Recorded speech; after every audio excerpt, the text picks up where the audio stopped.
noisy here. They're building a rec center down the street, and I can't concentrate. But once it's done, it's gonna be so cool. It's gonna have a big pool, and a basketball court, and a... They sure are using big, loud machines. It made me wonder the same thing Owen is wondering. How could they build those huge pyramids without using any machines? I don't know, Owen. It must have been really hard to build the pyramids without them. But by the end of the show, I'll find out how they did it. The Great Pyramids of Giza are humongous. If they didn't have big construction machines 4,000 years ago, they must have had something. Maybe finding out how we'd build pyramids today with big machines will help me find the answer. Hey, Zoe, you made it. Hey, Andy, I found out it took ancient Egyptians 20 years to build their biggest pyramids. How much faster do you think it could be done with the machines like the ones here? I'm not quite sure, Zoe, but it would take a lot less time and fewer people with machines like this. This is a backhoe. This is a great machine. You want to try it? Yeah! Great. Okay, Zoe, so this is the key to start it. Start the motor. This here is your steering wheel. There are lots of controls for Andy to show me in the backhoe. Okay, so forward, and then reverse. This over here, if you pull back, lifts the bucket. They're not hard to understand, but mastering them is another story. Just turn the key. Yeah? Okay. So now, to move, you want to raise the bucket a little bit because it's on the ground. A little bit more. Good. That's good. Now we want to go in forward. You press on the brake pedal. There's a little bit of gas. Wow, I'm actually driving a backhoe. Okay. Okay, stop there. Use your brakes. Good. Now put your bucket down. Push down. Now drive ahead a little bit. I gotta try to get under it. Okay, now start curling your bucket up off the gas. And scoop it up. Curl your bucket up. Now go forward a bit more. Careful. Now curl your bucket all the way up. Off the gas, off the gas. Good girl. Bring it up. Back her up. You did it. Picked up the rock. This makes it a lot easier than doing it all by hand like the ancient Egyptians. It sure does. For example, this machine's arms are made up of levers that make it easy to lift something heavy. The digging bucket has teeth or wedges to help it cut into the earth. Hey, this machine doesn't have wheels like the backhoe. I got a question about that from Jana. Why do some machines have treads instead of wheels? Are these the treads? Yes, I call them tracks. How are they useful? Well, they're much wider and longer than wheels, so it helps you move better over uneven ground. So if this was sand in the desert, like where the pyramids are, the bulldozer would move easier than a machine on wheels? Yeah, the weight of the machine is spread over a larger area. So in sandy or muddy ground, it won't sink. They can push really heavy objects too. All right, let's try it. Turn it on. Pile of dirt, here I come. Bucket up a bit. Lifting the bucket. Good. There you go, good. Keep going. Nothing can stop me. Good, keep going. Good job. That's how the dozer works. Next question. What makes the arms on big machines move? To make these arms move, it requires a hydraulic pump. The engine pumps hydraulic oil through small parts called pistons. And that is what makes the arm and bucket move. The hydraulic system uses liquid, like water or oil, to make things move. The ancient Egyptians didn't have those things, but they did have water. They could have used the water to help them build the pyramids. It's possible. Water can create a lot of pressure, which could be used as energy. When you push on the plunger on this large syringe, you can see how the plunger on the small one moves up, even more than the amount you move the large plunger. That's what the pistons in the backhoe do, but they use oil instead of water. Cool. It's like when water shoots out of a syringe, but water is hard to squeeze. It moves through the wide end of the syringe and into the narrow end. The water has to go through a tiny opening, so it moves faster and shoots out. That's basically how hydraulic pumps work in a backhoe.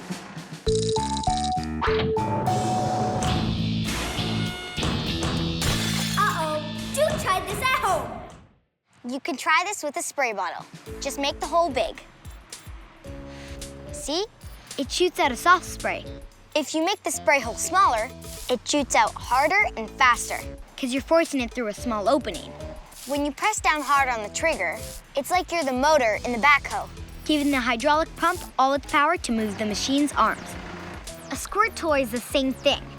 The water is pushed through a small opening when you push the plunger.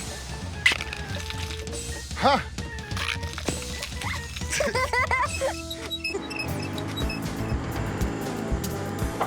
This is one of the coolest machines here. It's called an excavator, and it's used to dig really deep into the ground and move big piles of earth. It can spin 360 degrees, and it gives me an idea for... my great challenge! Okay, Johnny and Sadie, are you ready to climb into this mighty machine and get to work? Yeah! Each of you have to move a pile of earth from one place to another. The earth you move has to be as high as you can make it. For each 10 centimeters, you get a point. Then pick up a basketball with your excavator bucket, and that's an extra 5 points. The excavator spins all the way around, so if you get dizzy, don't throw up in there. Just kidding. Okay, ready? Let's do it. Johnny and Sadie each have 3 minutes. Get set, go. Go. Curl your bucket. Good. Stop right there. Good. Look at that bucket of earth. Good job. Wow. Swing over this way, nice and slow. Good, right there. And dump your bucket. There you go. Good job. That's a nice one. Nice, eh? Johnny's a natural. Good. Good job. Looks like Sadie's a natural too. Oh yeah. Good. Nice job. Good. Good job. Wow. Sadie sure is focused. Wow, good job. Oh yeah, that's gonna be a nice big pile. Good job. That one's gonna be hard to beat. Both piles are identical. Challengers are neck and neck. 15 seconds left. Hurry up, get it over there. Dump your bucket. Quick, quick, quick. Nice and quick, all the way. Good job. Time's up. It was fun. I feel like I did a pretty good job. I think it would be fun if someone did this for a job. Johnny's pile is 121 centimeters for 12 points. Sadie's pile is 133 centimeters for 13 points. Sadie's ahead. Now for the basketball challenge. Challengers have to scoop up the basketball and dump it on their pile. First one to do it gets 5 points. Okay, let's go. Curl the bucket a bit. Boom, up. Oh. Oh, Sadie almost had it. Boom up a bit. Oh. That was close. We'll try again. Now stick in nice and fast. Maybe we'll get it. Curl. Oh, it's right on the edge. Oh, good try, good try. Too bad. Hey, scoop it up. Looking good for Johnny. Scoop quick. All right, good, you got the ball. He's got it. Okay, dump your bucket. Yeah! He's a pro. So, to recap, Johnny got 12 points for his pile and 5 points for the basketball, and Sadie got 13 points for her pile. The winner is Johnny! Yeah! Good job. Don't you just love the power of hydraulics?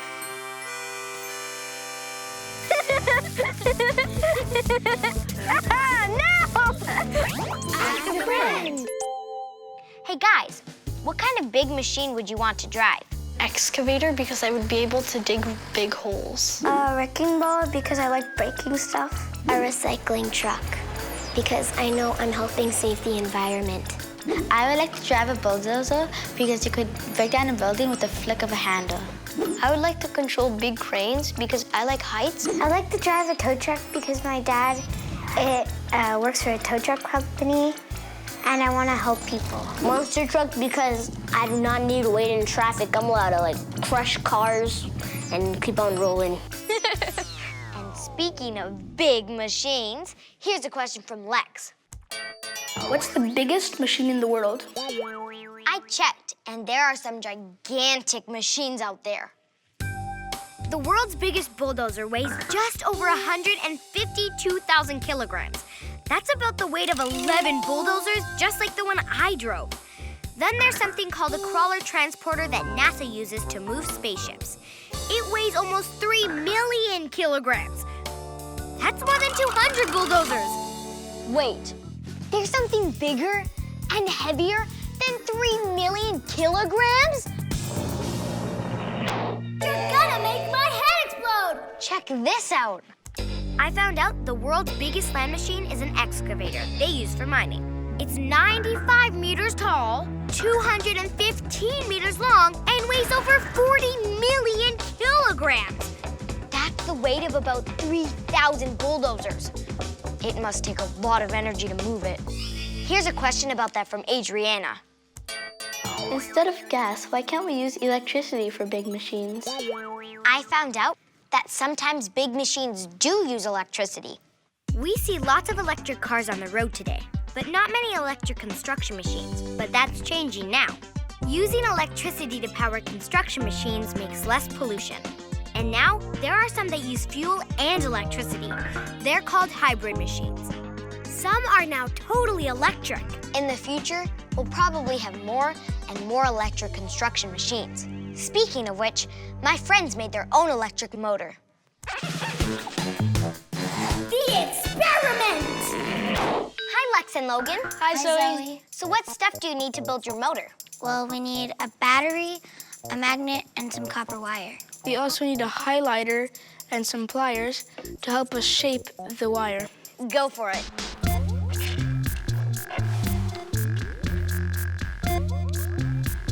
The top of the cable has to touch the middle of the battery, and the bottom has to touch the magnet. So now I'm taking the magnet and putting it at the bottom of the battery.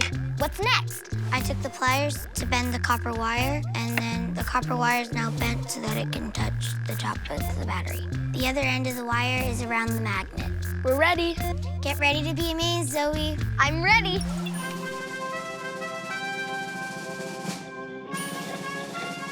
Wow, very cool. You can even make different shapes with the wire. Amazing. The electricity flows from the battery through the wire.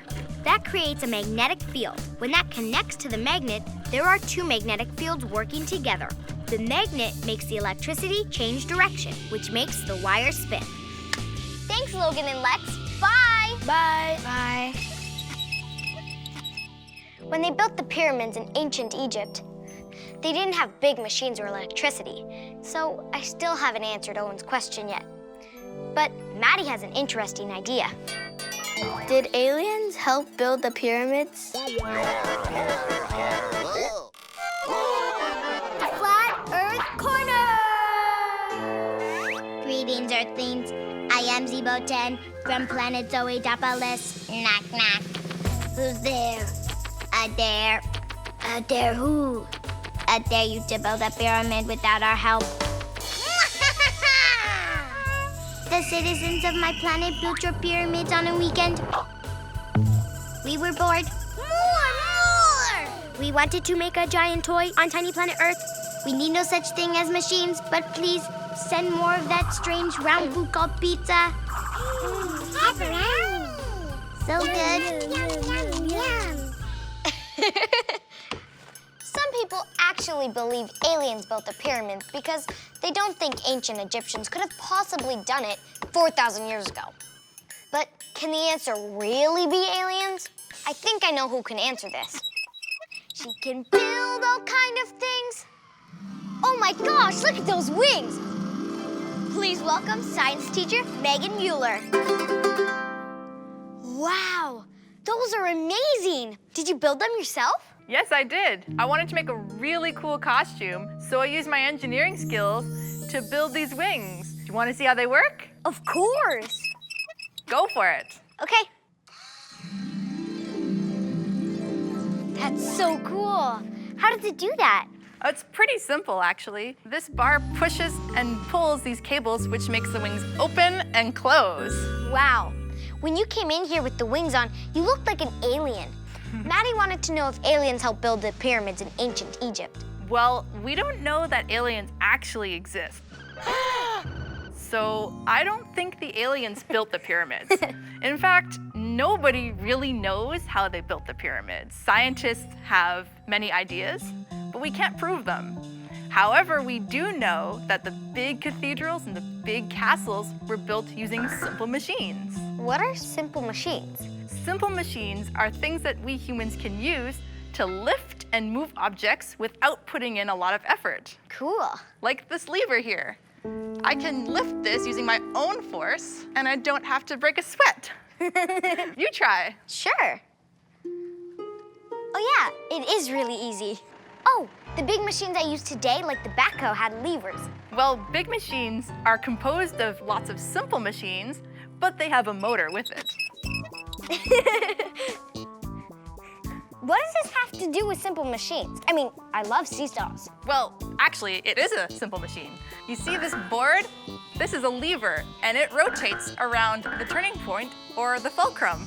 A lever multiplies the force that I apply to it, which makes lifting you on this much easier. Yeah.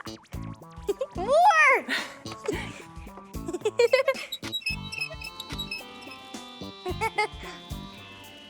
The bicycle has a wheel and axle, which are also a simple machine. The axle passes through the center of the wheel, and it holds the wheel to the bike while allowing the wheel to turn.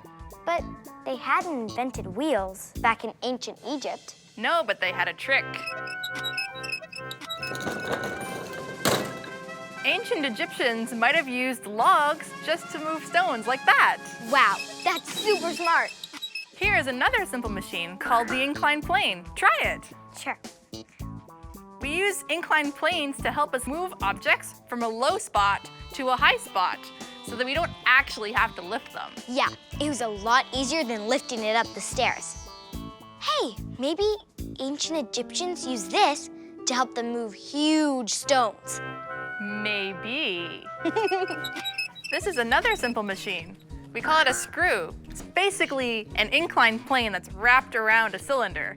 It allows us to move something up and down without taking up a lot of horizontal space. And we can also use it to hold things together, like the bottle and the cap. Cool.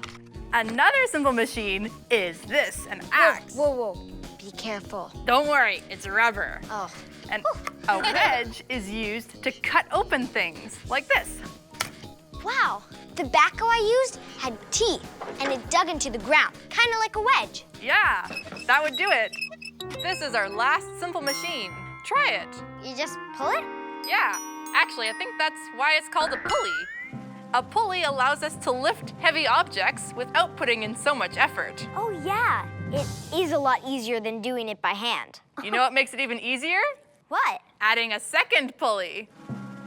Oh wow, this is a lot easier. If you could add more and more pulleys, eventually you could lift it with just your little finger. Really? Did you know that construction cranes also use pulleys? I got a question about that from Sharon. Why don't those big cranes follow me? Ow. Let's take a look at this model crane. If I were to pull on this, it will just fall over. Yeah. So I need to put some counterweights. I put one on the bottom, and you put one right here. Now you try. Hey, it's not falling. Yeah. Did you know that the crane got its name from the bird? Oh yeah, because it's so tall. Exactly. Speaking of birds, I've got to fly. Bye, Zoe. Bye. Wow, that was so cool. And I think I finally know the answer to Owen's big question. How could they build those huge pyramids without using any machines? The big answer is... with simple machines. If we were building pyramids today, we'd use powerful big machines like bulldozers and excavators. They'd make it a lot faster. It would take a lot less people to do the job too. But experts and scientists think the Egyptians used simple machines like levers, inclined planes, and wedges to help them build the massive pyramids. Simple machines have been around almost forever, so it makes sense the Egyptians would have used them. But because simple machines don't have motors or electricity, it took the Egyptians a really long time to build the pyramids. We done! We're done! I also found out that the big machines we use today are made up of a bunch of simple machines. And guess what? Even our bodies are like simple machines. Machine, machine, my body's a machine. Simple machines make my body run so clean. My knee is a pulley, it helps me run. My teeth are the wedges that chop off this burger bun. My elbow's a lever.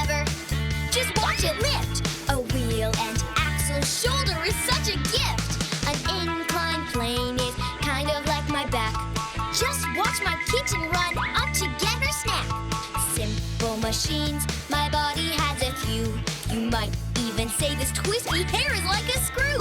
Machine, machine, my body's a machine. Machine, machine, machine. I'm a machine. Wow, the construction of the rec center is really coming along. I, Zebo 10, could build that faster than you can say knock knock. Meet me. See you next time for more finding stuff out. Welcome to Finding Stuff Out. My name is Robot Harrison. Do you want some microchips? They are my favorite food. No? Too crunchy? That's okay. I will serve you your first question. It's from Theron. When will I have my own personal robot? When will you have your own personal robot? Well, Theron, your question made me realize I want one too. And guess what? We're not alone. Check out this old movie I found. This is Rolo the robot, and his master is asking him to make dinner. Yes, ma'am. Rolo, get.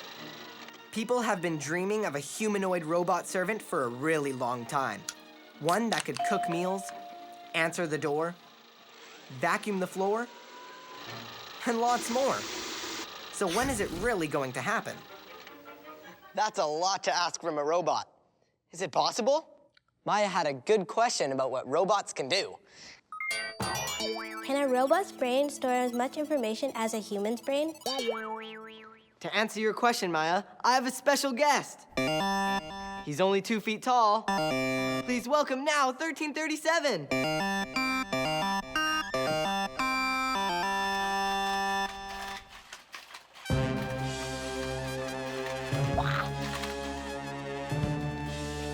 Greetings, Harrison.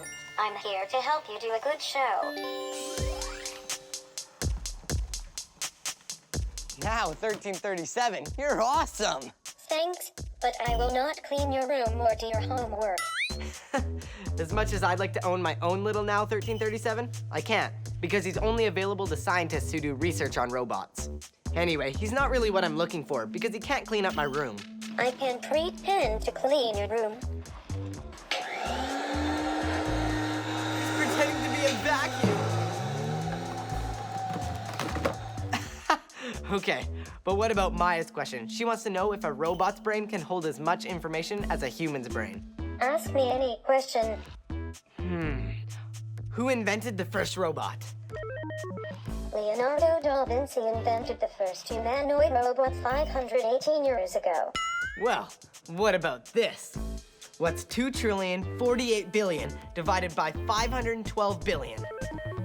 The answer is 4. How can he know all this stuff? I have access to the internet just like any other computer.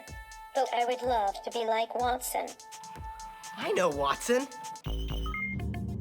Watson is a supercomputer. He can learn the equivalent of 1,000,000 books per second, and he can actually understand them. It's called artificial intelligence. He's unbeatable at chess, and he won at Jeopardy, a super hard game show.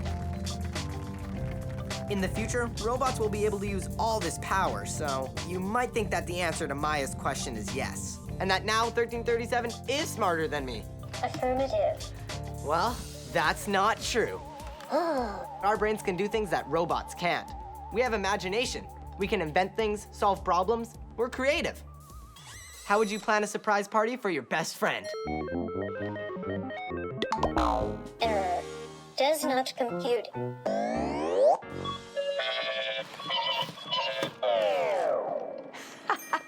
Gotcha! Robots don't have an imagination, so they can't easily adapt to situations like we do.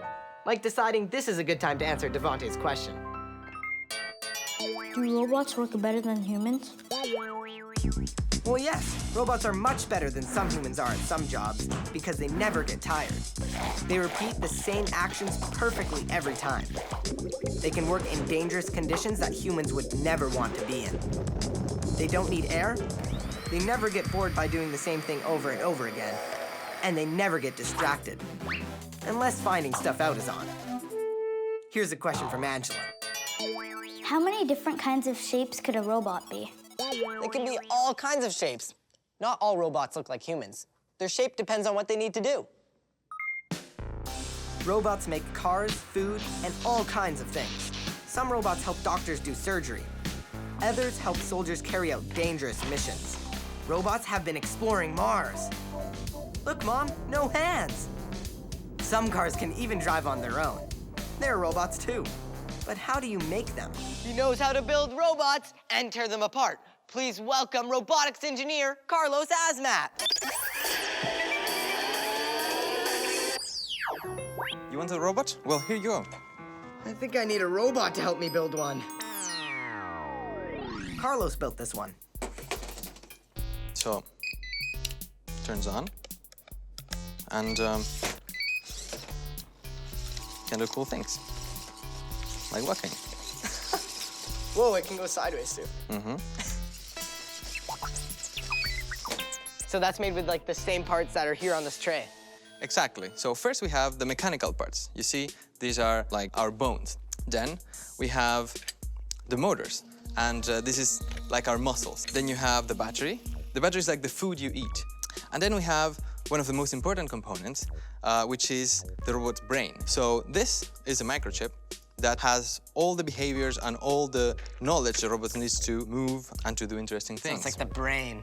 Yes, exactly. Cool. And the brain connects to sensors. For instance, this is an IR sensor. It's a bit like the robot's eye. So with all these parts, you can make any shape of robot you can imagine. But what about a personal robot like I want? Why don't you roll the video I brought you? All right. So you see there, the HRP4C looks like a human, can express emotions, and can move around quite quickly, but cannot do any tasks yet. Then you have the RP Vita, which is a telemedicine robot, which means it allows doctors to examine their patients at a distance, so they don't need to be there. Next, we have the RI Man and Reba, who can carry patients around. Carlos says there are robots out there who can do amazing things, but they're built to do only one thing well. For a robot to do everything a human can do is nearly impossible. So it's a big jump to teach them really useful tasks around the house. Well, speaking of robots, here's a question from Evan. Why do robots do whatever we want them to do? To answer your question, they make robots do what they want. Let's hear it for the kids from Merton Elementary. These kids are robotics champions. Hey. Oh, can your robots clean my attic? No. But we do have lots of fun with them. All these robots are so cool, but how do you get them to do what you want them to? Well, we use a special software that we connect by a USB from our brain to the computer. Right. So each icon that we use on the software itself is a movement. It'll be moving in a square pattern. So here, the first icon I have is motor B and C. I have it going straight at power level 50 for one rotation. Then the next icon I have is just motor B, so that will pivot. Nice. Is it hard to program stuff like this? Not really. But it can get complex, right? Yeah. if you're doing more than just a square. So do you guys want to work with robots when you're older? Well, I'm still debating between if I want to become a singer or if I still want to work with robots. Well, you could sing and build robots and design singing robots. Maybe. I'd like to program robots when I'm older. Unlike Josh, I want to build them. Maybe he can program them and you'll build them for him. Yeah. I want to be a doctor when I'm older, but I know that robots will still be a part of my life because doctors use robots. I want to be a robotics teacher when I'm older, so I'll still use robots. I'm not sure if I want to do robotics when I'm older, but I definitely want a robot. Yeah. Me too. Anyway, check out these robot competitions these kids go to. Merton Elementary, 1, 2, 3, go! Kids from Merton Elementary have competed in Canada, the United States, and even Germany, and they've won tons of awards, including 3 times for overall best school. All over the world, there are more and more events where kids compete using robots they've built and programmed themselves. Making robots is becoming really cool. Listen to that crowd. Speaking of competitions, it's time for...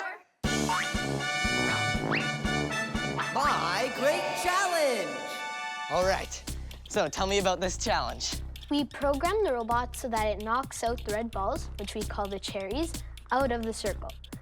If it knocks out any cups or it leaves the circle, it's out. Right. And whichever robot knocks out the most red balls wins. So are you ready? Yeah. Go. Alyssa, Noah, and Sabrina's robots not only recognize the red balls and know to push them off the red circle, but they also know to avoid objects like the cups and always stop when they reach the edge of the circle.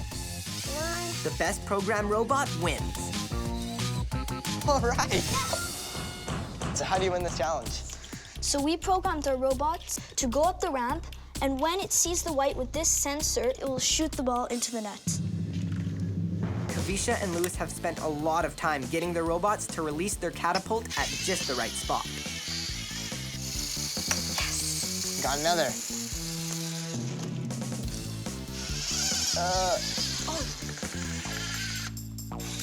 Yes! Yeah. Looks like you both got a basket, so it's a tie. Yeah. All right, so how does this final challenge work? Well, the robot has to follow the black line and go up the ramp. Then it has to save the monkey from the dinosaur. Whoever does it faster wins, but if your robot gets off the line, you have to wait 5 seconds and then put it back on. Joshua, you can go first, and go. The search and rescue challenge is hard because the robots have a long way to go through ramps, twists and turns, all by themselves with no help.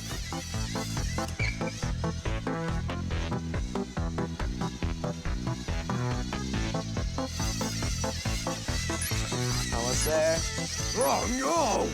Ouch. All right, you did it in 50 seconds. Ben, you're up next. Are you ready? Yeah. Go. Ben's robot is off to a great start. If he keeps it up, he could easily win. But wait, oh no! Something is malfunctioning. Ben's robot seems confused and stuck. Ben is helping it up. He gets a time penalty for that. And finally heads for the dangerous dino. Not again! Ouch! All right, Ben, your time was 1 minute plus 15 seconds because you had to pick up your robot 3 different times. And Josh, your time was 50 seconds, so you're the winner. Yeah! Thank you for playing my great challenge. Thank you, Harrison. Algon robots dance like this. Let's do the robot, let's do the robot. I am so flexible. I am so rigid. My moves are smooth. My moves are choppy. My skin is bouncy. My shell is stiff. I'm full of bones, organs, and water. I'm full of plastic, metal, and microchips. Loosen up. Toughen up. You're always trying to replace me. You're always trying to control me. Let's do the robot. Let's do the robot.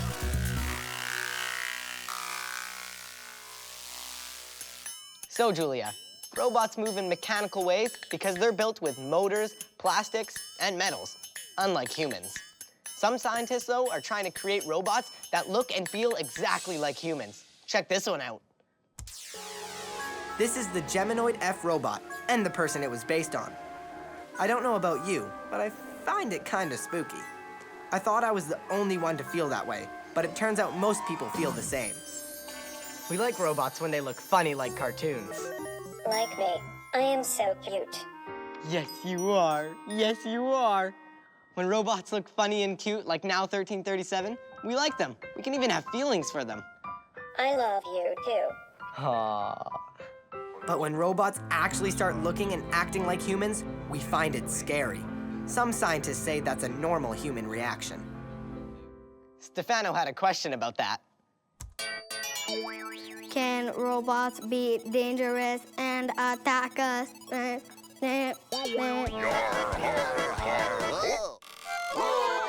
Flat Earth Corner! Over 200 years ago, Mary Shelley wrote a book about a scientist named Dr. Frankenstein, who created a human-like creature in his lab.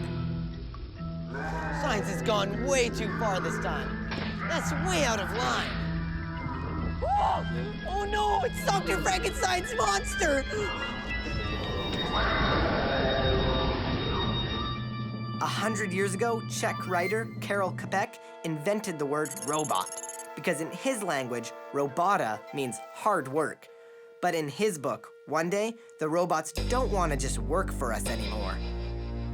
They've decided to get rid of us and take over the world!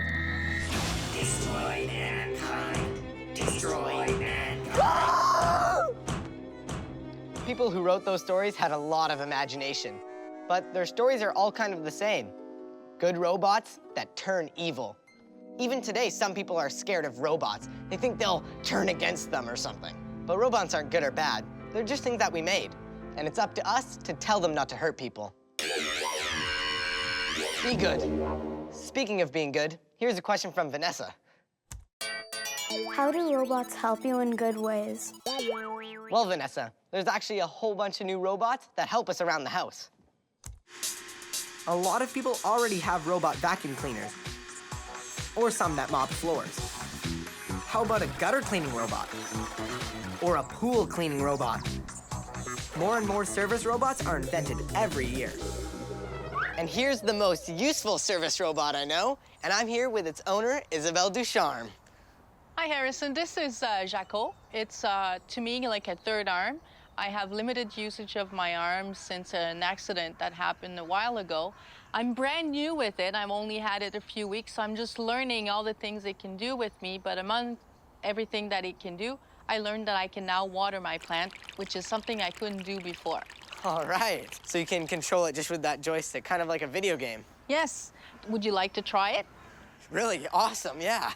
Let's go.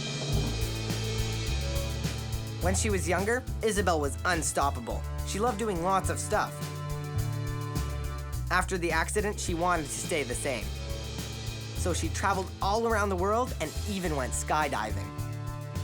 I always look for ways to be more independent, and Jaco has changed my life for that. So you want to try and pour me a glass of water? Sure. Let me try to figure out how this thing works first here.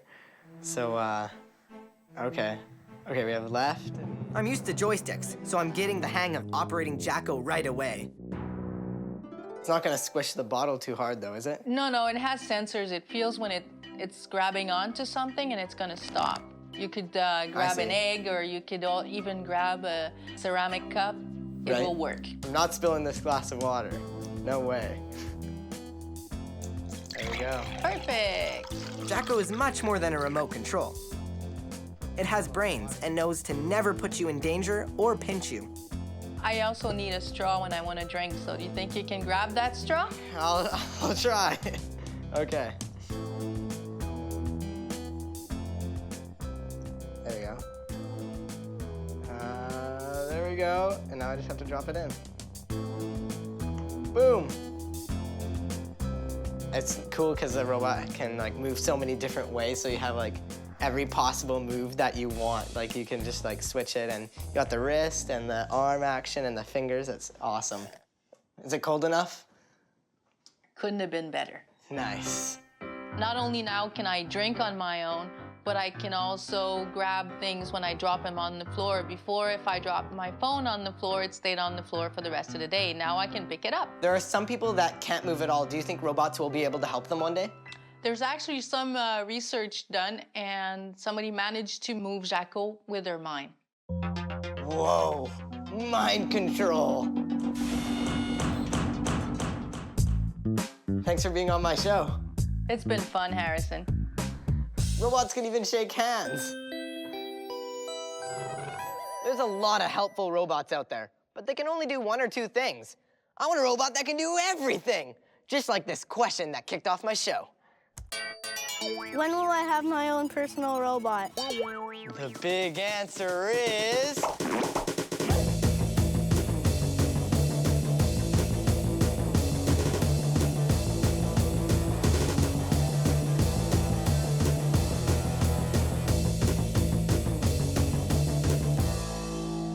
Unfortunately, we have to wait for the real deal. This robot rock band is pretty cool, but all they do is play music and nothing else. Most robots are good at doing only one thing. But there is one robot I found that can be our own personal assistant, and that's PR2. A PR2 can neatly fold a towel, he can tie knots, That's really hard. He can go to the fridge and serve some drinks. Then he can play pool and even clean up dirty dishes. PR2 is the most advanced humanoid personal robot, but he costs more than a big house. He's clumsy and slow and really not ready for us. How long do I have to wait? Well, the good news is that there's a lot of good progress, and by the time the kids looking at this show will grow up and be adults, they'll probably have some pretty cool, useful robots around the house doing cool things. Nice. But wait, for now, guess I have to clean up my own messes. Wait, robotic mind control. Robot Harrison, get in here. I need you to clean up the floor. Yeah, make sure to sweep it and also clean up my desk.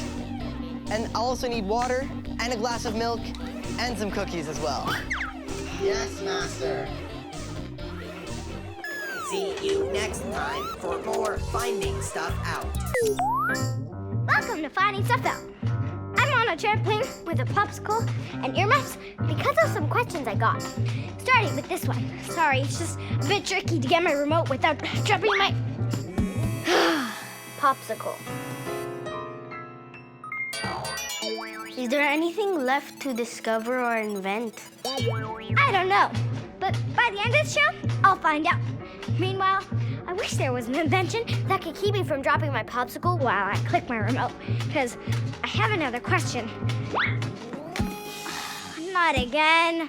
You know, I'd like to invent something one day. Do kids invent things? Yes, kids do invent things. And that's why I'm jumping on a trampoline with earmuffs and popsicles. Because all three of those things were invented by kids. I found out that 15-year-old Chester Greenwood invented earmuffs in 1870 because his ears got cold when he went skating. Frank Epperson was only 11 when he invented popsicles. George Nissen was a teenager when he invented the trampoline, which he later taught a kangaroo to jump on with him. Jumping with a kangaroo wasn't an invention or a discovery, but it was pretty cool. And kids invented other amazing things too. Like glow-in-the-dark paper, braille that allows blind people to read, an invention that would later become a TV, or a flashlight that turns body heat into light. No batteries required. Okay, maybe I can invent a hands-free way to hold my popsicle on the trampoline. Maybe not. But kids do invent stuff all the time, and we're going to meet some of them right now and see what their inventions are. This is a huge science fair. 500 kids who love science are here to show off their ideas, experiments, and inventions. And I'm gonna meet some of them right now. Hi, Dylan. So what's your invention? My project's about generating power from the sun without using solar panels. The way I'm doing this is using mirrors. So the sun is hitting these mirrors, reflecting back, and creating a superheated spot. That's hot. My dish needs to be facing the sun at all times. So I developed my own active tracking software. Cool, but this needs to be bigger, right? Yes, my plan is to make a very large version. I have a 3-meter dish and a 14-foot arch on top of my roof, and hopefully heat my hot water tank, my house, and power my lights. Wow, free energy. Exactly, free energy. This is my passion, and it feels amazing. It is amazing. Good luck. Our next inventor made something that doesn't use the sun, but it definitely is out of this world. Hi. Hi, Zoe. My name is Eunyoung Kim, and I invented a glove that's for astronauts to use on Mars. Whoa. Since Mars is so dusty, my glove helps astronauts pick up their tools because basically they're blind on Mars. So there's sensors built into this glove, and when the sensors get close to an object, it sends signals to this small computer that makes the glove vibrate. Do you think NASA will want to use your invention? Yes, I think it's a good opportunity for NASA to use this glove when they go to Mars. Woohoo! Let's hope they do. Now here's an invention that you definitely don't need gloves to use. Hi. My name is Deho Daniel Sky. I'm from a First Nations community called Gahnawage, and my project is the door pedal. The door pedal allows you to open up your door using your foot instead of your hands. Cool, but who uses it? I went to my local hospital and I allowed a nurse to try it out because there's lots of germs in the hospital. She said it was very sanitary because she doesn't have to touch the door handle anymore. And also at my grandmother's convenience store. So now when she's bringing big, heavy things into her store, she can now just open it with her foot. This should open doors for me. Talk about using your head and your feet. And here's Tamid. He invented a wheel that can adjust to any road condition. You can see that the wheel is a complete circle right now. You can see it changes into something very, very spiky. I've spent many weeks, months on the computer screen trying to get my parts to fit together, and when it finally did, when the wheel was finally able to turn and also change shape, it felt great. Woo-hoo! This really works well in sand, in snow, in mud, but then when you come back to a highway, you're able to press the button again and get it back to a circle. Well, that's like reinventing the wheel. Thanks. Now here are two people who also took a really old invention and made it into something new and amazing. Hi.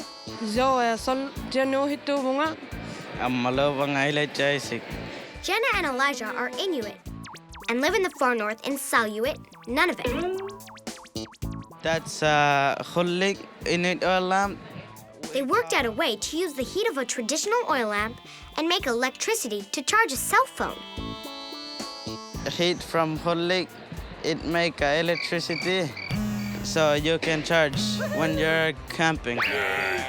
So you never run out of power. Cool. That's a lot of inventions. But what about discoveries? Here's a question from Michael. What is the difference between a discovery and an invention? Yeah. What's the difference? That's what I asked some of my friends. Ask a friend. An invention is something that you make, and a discovery is when you find something, but it's already made by nature. A discovery is when you find something new, and an invention is when you make something new. Well, I checked, and I found out you guys are right. Now, speaking of discoveries, here's a question from Daniel. What does Eureka mean? Well, Daniel, when I was trying to find out what Eureka means, I found this great story. So I made this animation. Archimedes was an ancient Greek mathematician, philosopher, engineer, astronomer, and inventor. Fortunately, despite being very busy, rumor has it he still took a bath regularly. The story is he discovered the principle of displacement when he noticed how the water level rose when he lowered his body into it. When he realized his discovery, he shouted out, "Eureka!" which is the ancient Greek word for "I have found it." Archimedes also discovered that stuff that's less dense than water, like gases for instance, float to the surface instead of sinking to the bottom. We don't know how he discovered that, but you never know. Eureka! Speaking of Eureka, I had an idea to put bouncy springs on my popsicle, so while I'm on the trampoline, it can bounce along with me. Oh no. If I can't invent a way, maybe I'll discover one eventually. I have discovered that kids have discovered a lot of cool things. When she was 10, Catherine Gray discovered a supernova. That's an exploded star. And Catherine is a bit of a star herself because she's the youngest person to ever discover a supernova. 15-year-old Tom Wag discovered his own planet. And 15-year-old Willem Gattery may have discovered a lost Mayan city by using star maps. And lots of kids have discovered ancient fossils. Hey, cool! A dinosaur fossil. Here's a question from Mateus. Who found the first fossils of a dinosaur?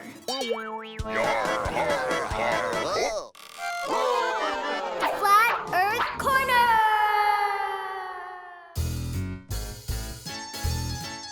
I wish I could find something really valuable down here, like gold. Hey, that's odd. There's something there. Forsooth, I found the bones of a dragon. Hey, I wonder if these bones would taste good in soup. I could be the first kid to invent dragon soup. People who found the first dinosaur fossils thought they were the bones of dragons. I guess dinosaurs do sort of look like dragons, but it took a while for people to realize what they'd found. And it took a while for the grand prize winner of the science fair to discover a treatment that might help some people feel better. Hi Zoe, my name is Melissa, and I was able to make a discovery in many patients that had a type of cancer, lymphoma, so it's a cancer of the blood cells. They're usually treated with something called chemotherapy. Then the cancer patient usually starts to feel really bad because that treatment kills your good and bad cells all at the same time. I wanted to develop a new method to help cancer patients so that they wouldn't become so weak. Wow. What inspired you to do that? I have an uncle who has cancer. I also have many friends who are related to other people who also have cancer. So it affects many people, and I wanted to do something that would help a lot of people. I still have a lot more research to do, and hopefully one day be able to really make this treatment available for everybody. Good luck. Thanks, Melissa. Now I'm going to meet some inventors who also had a very personal reason for making their inventions. This is Samantha Guay and Tegan Kitt. They also wanted to invent something that would help people. Wow, this isn't like any other boot I've ever seen before. We were inspired to invent it by one of our friends who is almost always getting hurt. She has a lot of accidents. She fell off a trampoline once. She fell off her bike. And a fence. So I'm guessing this boot doesn't prevent injuries. What does it do? Our friend was always getting cast, and when she was going out in the rain, it would always get wet, so we wanted to make a boot so she didn't have to get her cast wet. And the whole cast can fit inside, and it just does up. To try it out, I put on some extra heavy socks so it'd be like I have a cast. Now you can put the boot on and see how it works. Cool, no laces. How does it feel? It's comfy. I could see how this could hold a cast. Ta-da! In the beginning, our invention was going to be on a shoe, but the shape wasn't right. So we picked a boot. And when we were making the boot, some of the glue wasn't strong enough, so we had to get new glue. And first, when we were doing it, we used magnets like this on one side and washers on the other side, but it wasn't strong enough. So we decided to use magnets on both sides. Okay, now I'm going to put your boot to the test. So my foot won't get soaked? Not a chance. Definitely not. Okay, I'm gonna go a little bit more daring. Hey, my foot isn't wet. That's awesome. It's actually meant for puddles, but it works in the shallow end. What's next for you inventors? We would like to add some reflectors to the boot to make it more safe at night. And add some cool designs to make it more fashionable. And we also have come up with a logo. Puddle jumpers. Awesome. So Samantha and Tegan were inspired by trying to keep things dry. Now here's an invention created by someone who wanted to make sure people could get wet when they need to. Rachel Brower won medals at 2 science fairs, including a gold medal for her very watery invention. Hi, Rachel. Hi, Zoe. So what did you invent?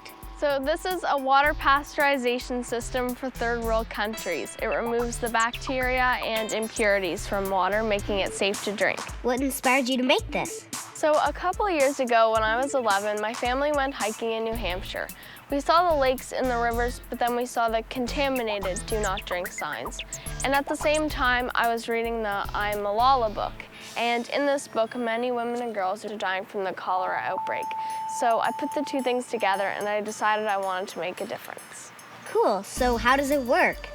So first the water is pumped from a water hole or lake, and then it runs through this basic cotton and charcoal filter system. Once it runs through this system, the 2-liter bottles are filled up, and then you would remove them from the system. What did you find difficult? So though the system removes the impurities, I found that bacteria is also found in water. That's when I designed this novel color-changing wax indicator. So once your 2-liter bottles are removed from the system, you'd place this inside and then place your bottles on a piece of corrugated tin roof. The sun will heat the water to 40 degrees Celsius, and this blue wax will change from dark blue to light pink, indicating that the water's heating up. Then once that water reaches 60 degrees Celsius, this will melt and run into the second vial, indicating that the water is safe to drink. Wow, that's awesome. So what's next? And this summer, my system will be tested in Kenya and Pakistan. Do you have a message for kids who'd like to invent stuff? Find something you're passionate about, and just because you're a kid doesn't mean that you can't make a difference. Thanks for being on my show and showing us your invention. Now here's a question from Yasmina. How many discoveries and inventions are there in this world? How many inventions and discoveries are there? Let's see.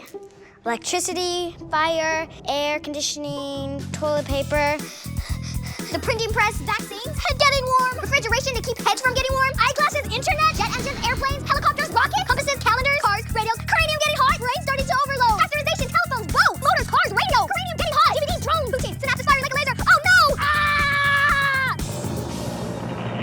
You're gonna make my head explode! The truth is, nobody really knows how many inventions and discoveries there are, because there have been so many throughout history. And this gives me an idea for a song.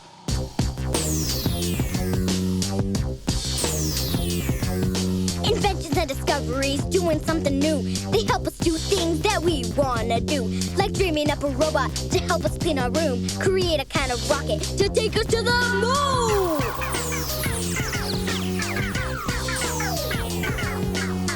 From the sun, non-polluting cars, gloves that help you find your tools on Mars. Inventing and discovery, it's doing something new. Inventing and discovering will open doors for you. Inventing and discovering will open doors for you. Inventing and discovering will open doors for you.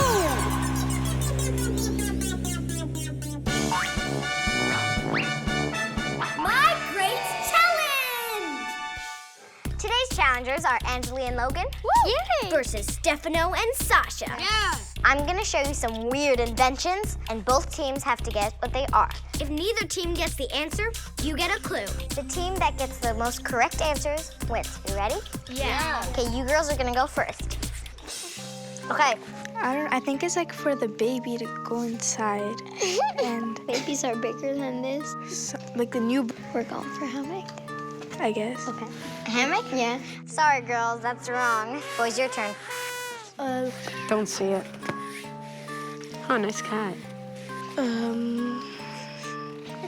A bag of litter for cats. Sorry, guys, that's not it. Okay, you guys get the clue now. Cat bed. Yeah. You guys were right. It's a bed for cats. Yes. What is it? Cheese shredder or something shredder. Yeah, it's like a shredder. Yeah, it comes out from here. Yeah. Is it like a shredder? Sorry, guys, you're wrong. So I think it's something that you could put like a fruit or something inside. A fruit cutter, let's say. A cutter? Sorry, guys, that's wrong as well. So you guys now get the clue. A juicer. Yeah, you guys are right. Yeah. You put the lemon in, and you squish it, it comes out. You hear that? Yeah, I hear it. Let's see how much juice it made. You spilled some. What is it? Has to be like a decoration for something. I don't think so. It's something that we used to clean a toilet or something. A drain. Sorry, girls, that's wrong. Okay, you guys go. But could it be a decoration? Because this could be the hair. This is an McFly. No, why would it be a doll? But can't you see? Does this look like a doll's hair? Eyes. Okay, guys, I need an answer. A decoration. Decoration? Sorry, guys, that's also wrong. Okay, now you guys get the clue. Oh. It's a potato smasher? You guys are right. When it's baked, you mash it. Oh, I know what it is. It's like one of these old-fashioned bells. Hold on. Yeah, I don't think it's a bell. Yes, there's no like ball inside. You put the ball inside. I need a final answer. What did I say? A bell? Sorry, guys. That's wrong. Sorry, turn. Is it to take out a core of an apple? Nope. You guys get the clue. Maybe a lighter? No, impossible because there's no fire thingamajig. Yeah, but you could put something in. A lighter for candles? Sorry, girls, it's not it. Oh, maybe not. Is it to take out the light? Yeah, you guys are right. Yes. You use this to put out a candle without burning your fingers. All right. Okay, both teams have 2 points. So this is the tiebreaker. What is it? A measuring magnet? A measuring magnet? Sorry, girls, that isn't it. There's circles on it. Could it be a tracer? Is it a tracer? Sorry, guys, that's not a tracer. So you guys now get the clue. Oh my, it's the whole tool. Is it like to measure the pasta? You guys are right, it wins. Yes. What you do is you put it in, and that's how you measure it for 3 people. That's cool. I need that at home. Well, thanks for being on my show and helping me find stuff out. Now, time to answer the question that inspired my show today. Is there anything left to discover or invent? The big answer is... Well, Anthony, to answer your question, I've decided to ask someone who's gone all the way to space to discover things. Astronaut Chris Hadfield. Chris, thanks for being on my show. So, do you have an answer to Anthony's question? Is there anything left to invent or discover? Zoe, we have no idea what we're doing. We are just getting started. We don't know what 94% of the universe is even made of. We are just infants. There are so many problems that we need to solve, and we're counting on scientists and engineers and bright young people like you and like people right across the country and around the world to solve those problems. So there's a whole world of things to discover and learn from and improve the quality of life with. Thanks, Chris. Well, that's my show for today. By the way, notice anything different? I finally invented a popsicle holder that lets me use my remote and take my earmuffs off. See you next time for more Finding Stuff Out.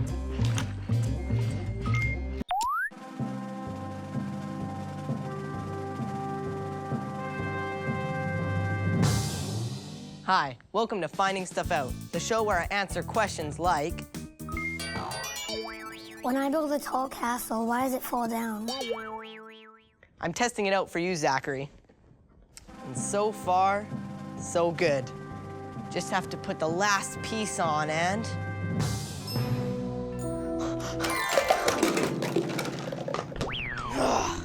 Almost had it. Well, Zachary, I guess I don't know why castles fall down when you build them tall.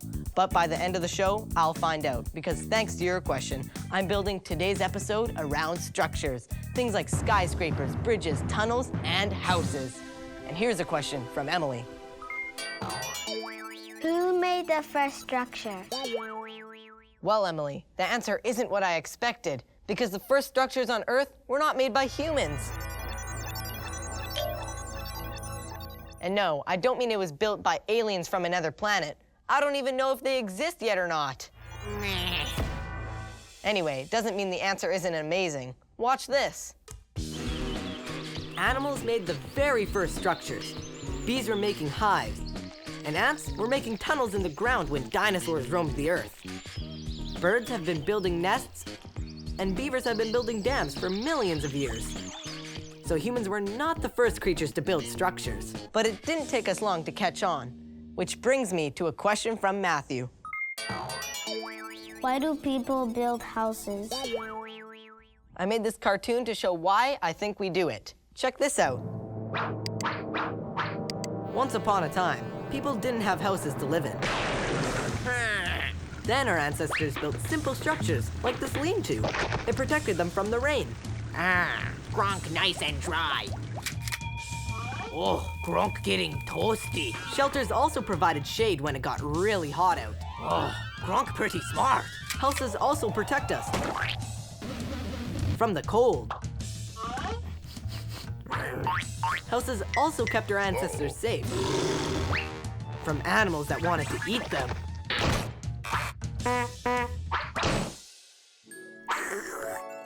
Uh-oh. Here's another question about structures from Alexander. Why do we use bricks or wood to make houses? To answer your question, Alexander, please welcome my special guest, Dr. Effie Boraz.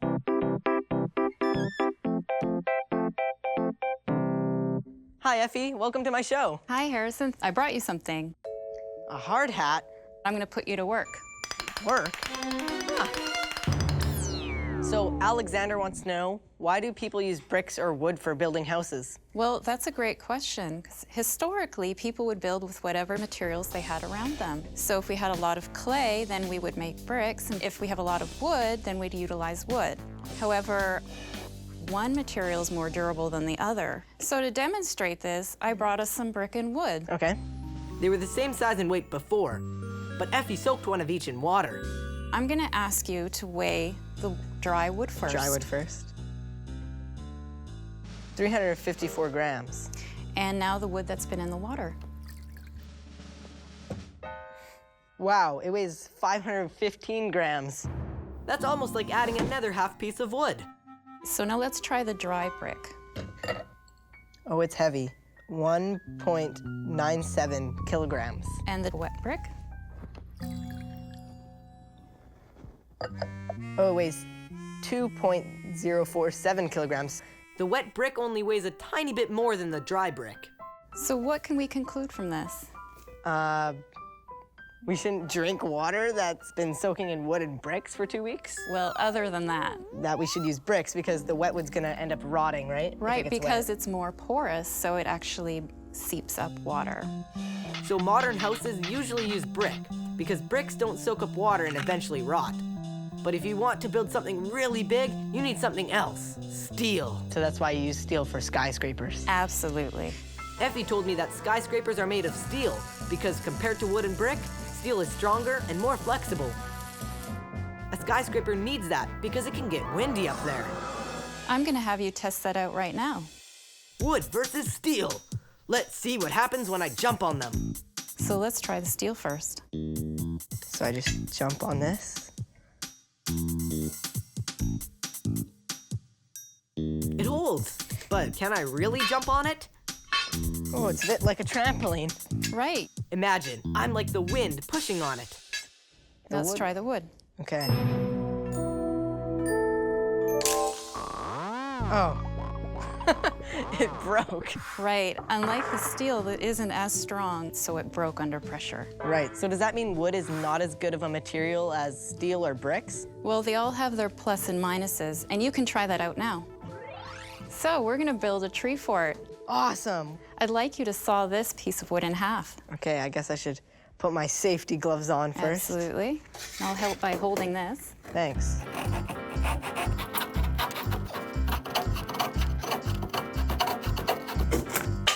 Perfect. Well, that wasn't too hard. Nope.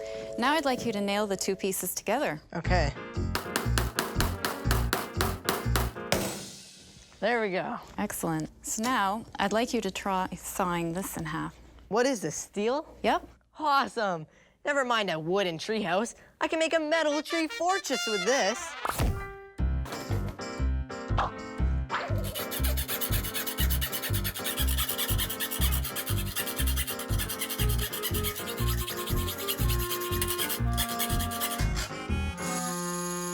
Is there a trick to this? No.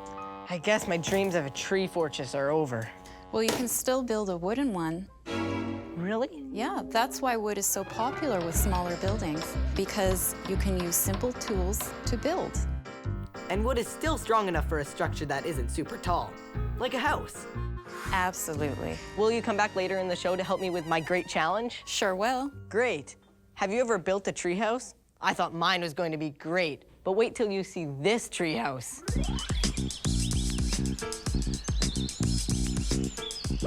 Every kid's dream is an awesome treehouse, so look up, way up. When I said treehouse, I meant treehouse. Now, this treehouse was not made by an ordinary kid. In fact, it was made by a big kid, someone named Tom Chudley, who's a designer and builder. Hello there. Come on up, Harrison. Sure. Oh, it's high up. Whoa, this is awesome. I'm in a sphere in a tree. Whoa. So, have you ever been in a ball before? I haven't. This is really cool. So why do you make tree houses?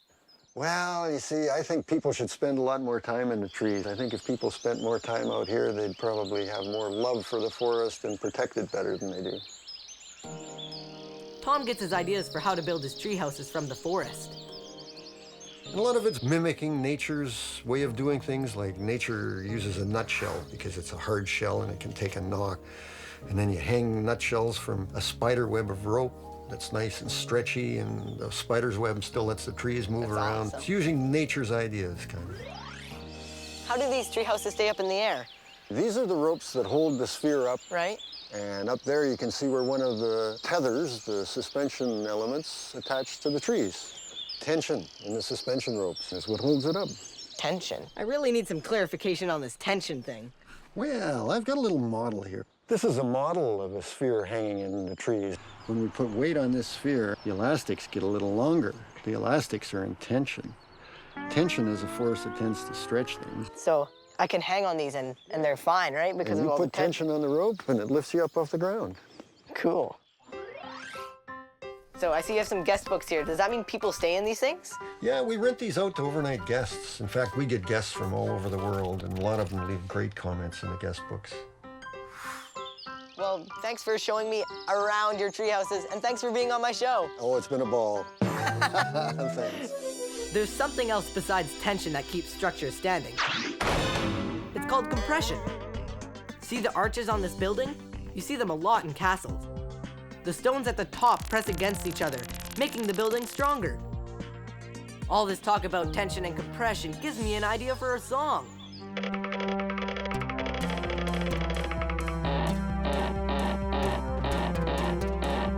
Tension, compression, they help make structures strong. So buildings can be very tall and bridges very long. Compression means you're pushing and something's pushing back.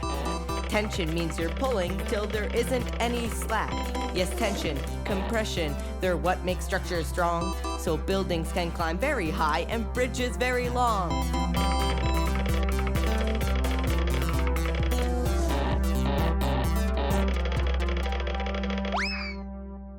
Now you can find out for yourself what compression feels like.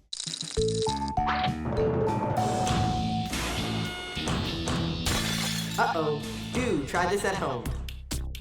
Okay, ready? This is how you can make an arch. And Jessica, Sophia, Massimo, and Kevin are going to show you how to do it. If you have a family member that's not too much shorter or taller than you, grab them because you can do this too. We're going to start off by taking their palms of their hands and putting them together. And then they're going to make a big arch. And they're going to start to move their feet back like Kevin's doing right there. And there we go. This is actually compression, so if I push down, oh, that's pretty strong right there. Ugh. Whew. And let's see how this one is. Oh, that's pretty good too. Oh. If you're alone at home, you can try this too by doing it against the wall. Thanks guys for helping out. You guys held up well under pressure. And here's another question. How do spiders make webs? Well, a spider web is a very strong structure. Spiders spin webs with the silk they make in their own body. It's amazing. The entire spider web is under tension. Tension happens when, instead of things pushing together, they pull in opposite directions. When the spider attaches its web to branches like this, the web is stretched between the two. That's tension. Just like the cables that hold Tom's treehouse to the trees. Now here's a question from Mateo. How do bridges hold up? When we cross a bridge, it's usually high up in the air, so bridges have to be strong because you wouldn't want to fall into whatever's underneath it, especially if it's like what's lurking in. My Great Challenge! I say especially, because today on My Great Challenge, we have an especially scary challenge. Our challengers are going to have to build a bridge, but not any bridge over any old obstacle. It's a bridge over Dinosaur Valley. Today, I have two sets of challengers, Team number 1 is Massimo and Kevin, and team number 2 is Sophia and Jessica. Are you guys nervous to cross Dinosaur Valley? No. Well, that's good, because right now, we just have a boardwalk, which hopefully you guys can turn into a bridge. We're gonna need to suspend it in the air with something like a tower. What is the best material to make a tower out of? Well, I would make it out of either concrete or steel trusses. What is a truss? Well, a truss is simply a beam made out of triangles. Oh, well, I think we have an even better material today. Noodles and marshmallows. Well, better tasting, at least. So you have to make sure that your bridge is strong enough to hold up this Jeep full of paleontologists. The first one to build it successfully will be the winner. Are all of you ready? Yeah! Okay, and go. Both teams are starting to build the towers that will hold up their bridges. Team 2 has put the noodle through the marshmallow. Team 1 seems to be building the base of their tower. Good thing there's a lot of noodles. Team 2 is having a hard time getting the marshmallows to stand. We have some very complex engineering going on here with Jessica and Sophia. The materials are fragile. The trick will be finding the right shapes to make their structures strong. Looks like they're making like a tent right now. Right, that might work. But remember, it has to fit the dinosaur underneath it, guys. Still a little short. Oh, yes. Team number 2 is having a little bit trouble of keeping their poles up right now. Right. We have a stability issue. Yeah. And over there, it looks like we're making a, triangle. Maybe they're taking note of what you said about the trusses, you know? Right, absolutely, because the triangle is the strongest structure. Team number 2 is adding more support. Yes. They're starting to do the triangle things. And right, so these triangles actually help this stay put. Remember, guys, that Jeep needs to be stable. No, it doesn't. Team number 2 is looking ahead right now. Looking pretty good, girls. See, snap marshmallow. Oh, we have a problem with team number 1. How many more are you gonna snap? I don't know. You already snapped 3 and I snapped 2. Arguments between engineers. Oh, yeah. It happens. Team 2 is ready to test their bridge. But is it high enough to go over the dinosaur? We're done. You're done? Let's see. Will the paleontologists make it? I think it's good. And they did. Team number 2's our winner. Congratulations, team number 2. What do you think they did right with their structure? Well, I'm really impressed by this. What they did is they utilized the strength of a triangle, and they did it multiple times. So what was your strategy? Did you know you were going to do this right away, or did you kind of come up with it while you were building? Or? We came up with it while we were building. Wow. So now the paleontologists are not going to get it too. Yeah, the paleontologists are safe. Thanks for playing my great challenge, but both teams win a nice meal of noodles with marshmallow sauce. Street Smarts. Everybody has a dream structure. If you could build any structure, what would it look like? It would be a square blue yacht with my face on it. A tree house that has like spy equipment. I would want a big black hole that nobody knows, and there's gonna be like a whole bunch of milkshakes there. I'd have this big movie set that I could have a bunch of people doing a movie about me. I would build this humongous transparent glass tube that leads to the moon. I can go to the moon whenever I want. I'd build a nice, simple, cozy house just for me and my dog, but on Saturn, on the ring. So it would be spinning around, right? Yep, that's the most fun part. Well, there you have it. Now we just have to find out how to build them. Easy peasy. Why do people don't live in the Tower of Pisa? The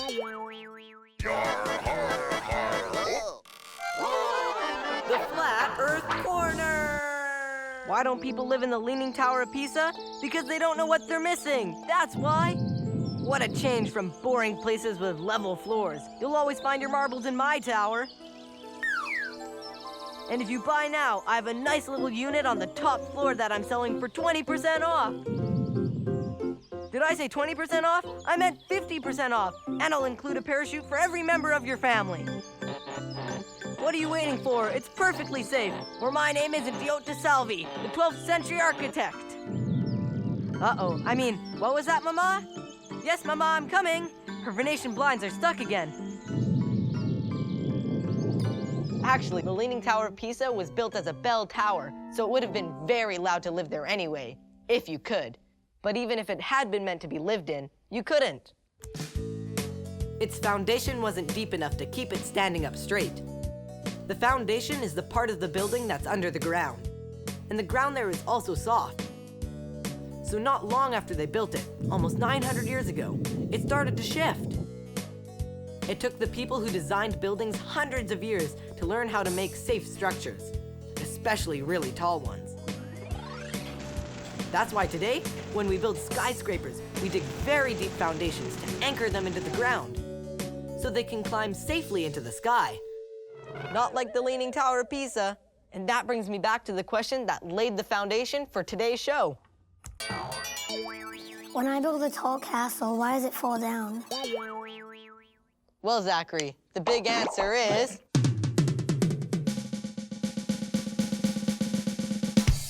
gravity. Gravity is what keeps us from being flung into outer space. So if I throw my drumstick into the air, it comes back down.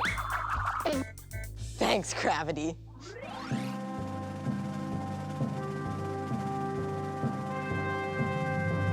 But the downside of gravity is that anything heavier than the air around us, like a castle, will fall down unless it's built with a lot of support.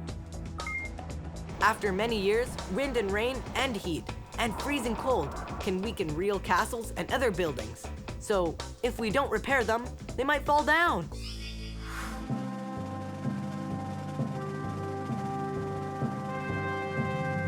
And in the case of a castle like this, it also has to do with something called the center of gravity. Remember when I asked you to try this at home? Your center of gravity is where most of your weight is, in a position where you're most stable. But if you shift your weight away from the center of gravity, you, or a structure like a castle, or the Leaning Tower of Pisa, will become unstable. And I'm getting Pisa'd! Of course, Zachary. In real buildings, they dig foundations and cement, nail, or weld materials together. That makes buildings really solid. Our homemade castles don't have that, so we have to be extra careful with the center of gravity. Now that I know what a center of gravity is, I can keep my containers in the center, so gravity won't knock my castle down. See?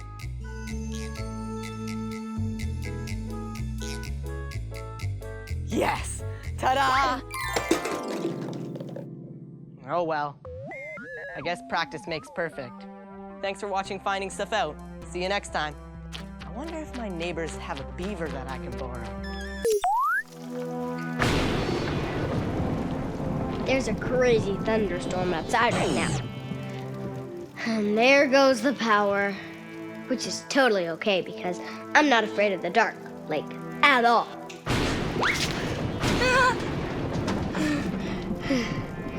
I wish I could light up like these glowing stars. I could be my own nightlight, and then the darkness wouldn't get me.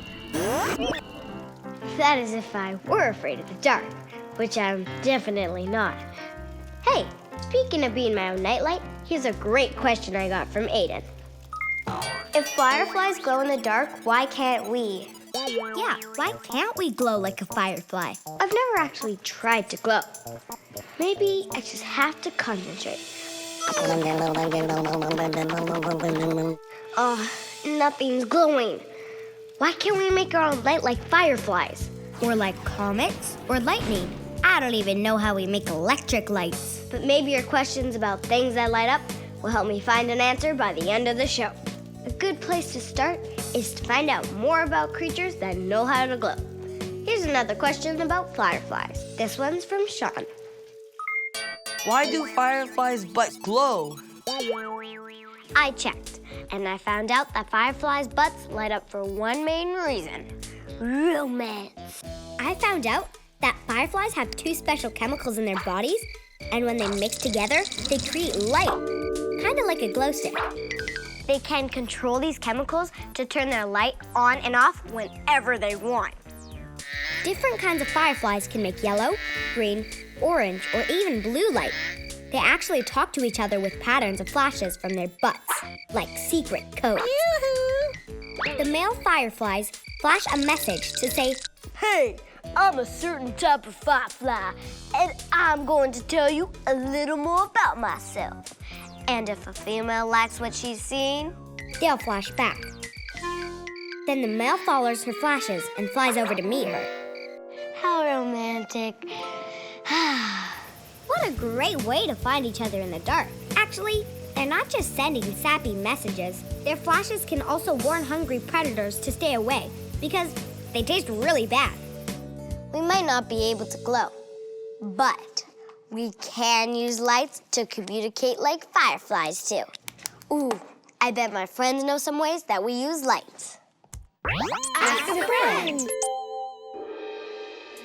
A police car has a red light on top which says "Get out of the way." Lighthouses shine light on the rocks, then the ships could see the rocks and then they would turn back. Like when we're driving and we see the lights says green, red, and yellow. If you flash lights in specific ways, like turn it off and on, I think it can be Morse code. Holy moly, you're right. We use flashing lights to communicate all the time. Hey, wouldn't it be funny if we did all that with our butts? You know, just like fireflies. It's the police. Come out with your hands up. If you could make any part of you light up like a firefly's butt, what would it be? It would be my wrist, probably my nose. Somewhere on my face, like my eyes, my nose, or my mouth. My nails for like Halloween parties and stuff. I think I would want my head to glow so people can see my face. Ooh, yeah. You could be a ghostly floating head in the dark. Ooh. This next question is from William. Ooh. Do some fish glow in the dark? Do some fish glow in the dark? Well, I checked. And on land, there aren't too many animals that can make their own light. But underwater, it's a different story.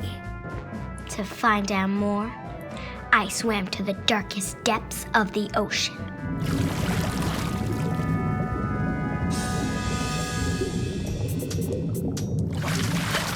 Not really. I'm actually in the very dark laboratory of Dr. David Morse, a biologist who specializes in glowing sea creatures. Whoa, what is that? This is a flask of dinoflagellates. Huh, it glows. Oh, hello. Hi, Zoe. That looks like plain old water in there. How come it was glowing? Well, it's not plain old water. It's actually full of creatures, and they're really amazing because they produce their own light. I don't see any creatures. Well, they are so small, you actually need a microscope to see them. Wow. Incredible. But why do you have to stir them up to make them glow? They're sensitive to movement, like somebody swimming in the ocean or a predator swimming after them and trying to eat them. And their response to that movement is to give off a flash of light, either to scare away those predators or to attract predators of the predators. They use the light to communicate to the predators of their predators? That's right, but any movement of the water will make them give off light. There are places where the beaches glow at night with the waves, and the water lights up. It's really beautiful. Amazing. Can I see one close up? Sure. Wow. All those creatures were in that water? Yes, and they even have tails to help them swim. They're so cute. How do they make that light? The same way that fireflies do. They burn a molecule called luciferin, and that produces the light. Cool.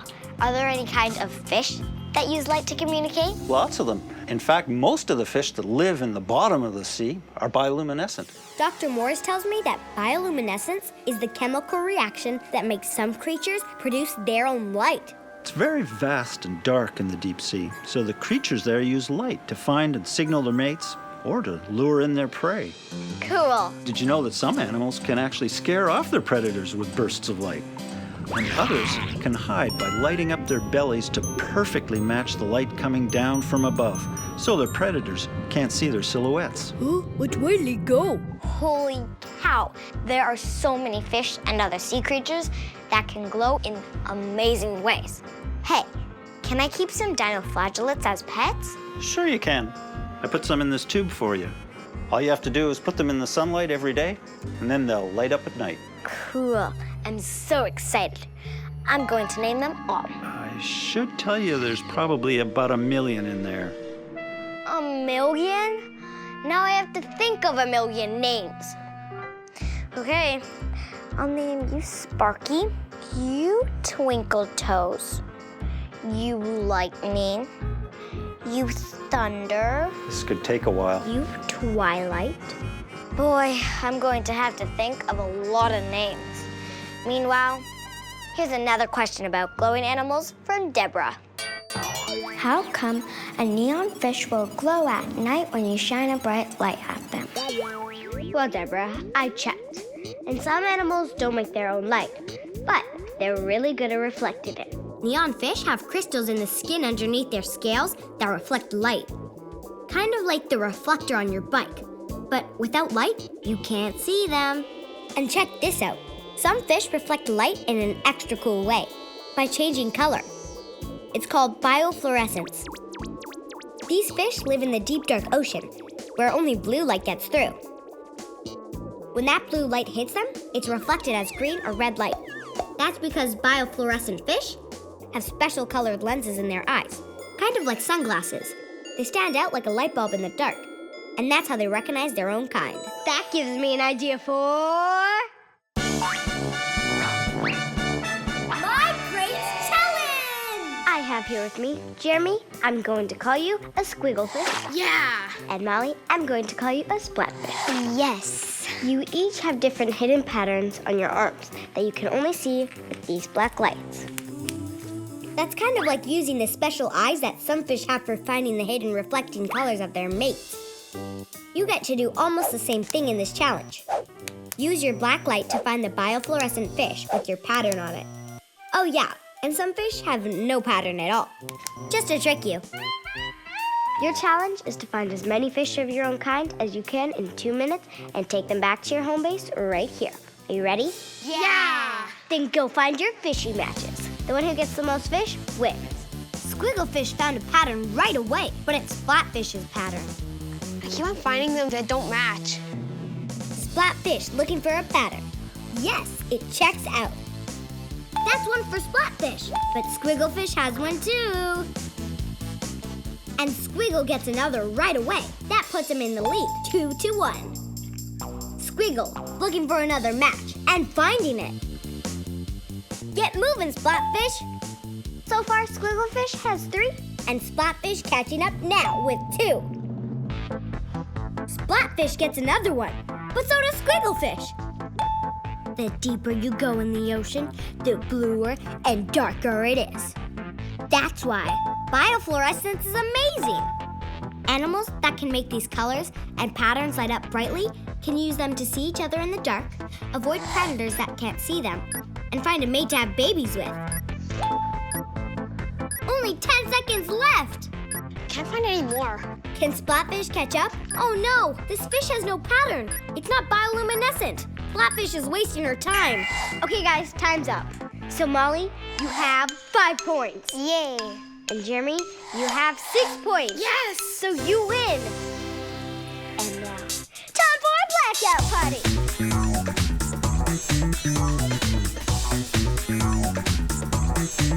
This is almost as much fun as this question from Andeline. Why does a comet have a glowing tail? Flat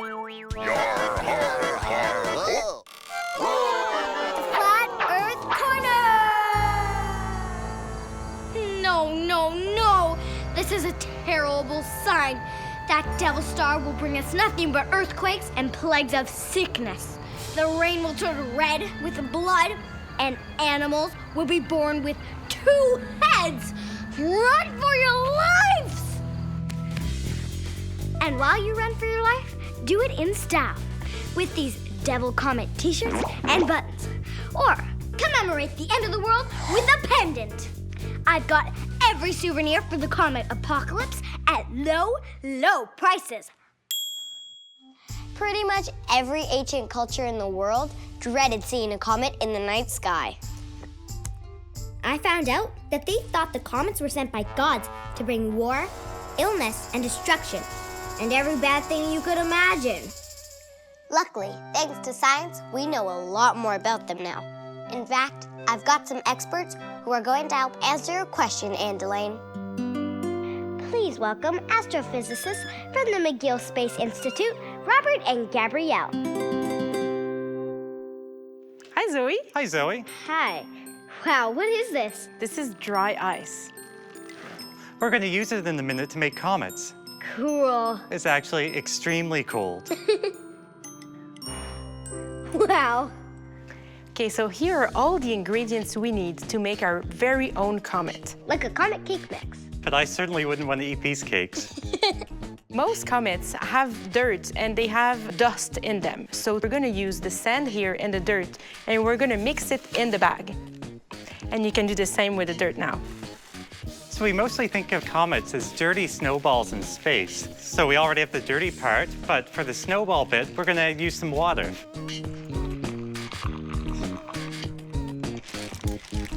So now we have pretty much a mud pie. Now we need to make it into a comet. We're going to use the dry ice we found earlier to freeze our comet. And we don't want to freeze our hands. We have some mittens to put on. So I'm just going to add a few scoops of this. There we go, and one more for good measure. Okay, so you want to push that all to one side of the bag? I can help. We can take the comet out of the bag and look at it. Wow, it looks like an ugly snowball. And that's exactly what comets look like when they're really far away from the sun. So, how does it light up? If you were to blow on the comet... Wow. You see, it's producing a tail. That's just like what happens when a comet gets close to the sun. It starts to melt, and it leaves behind a big, long vapor trail. The sun pushes the vapor trail away from the comet and gives us the big tail we see in the sky. Oh, so the comet's tail always points away from the sun. But what makes it light up? It just reflects the light of the sun. Oh, I get it. It's the same way the moon shines. Exactly. Well, thanks for being on my show. Thanks for having us. I have another question from Andrew about lights we see in the sky. Why is lightning so bright? I checked, and I found out that the big flash of light is created by electricity that builds up in the clouds. It's kind of like what happens when your socks stick together when they're tumbled up in the dryer, and you try to pull them apart. They zap. Check out this cartoon I made.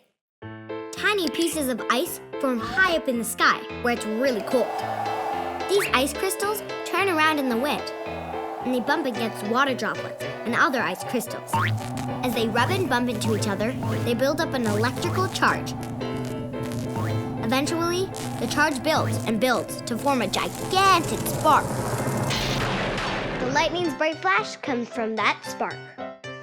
Did you know that a bolt of lightning can give off as much light as almost 17 million light bulbs at once? That's a lot of light bulbs!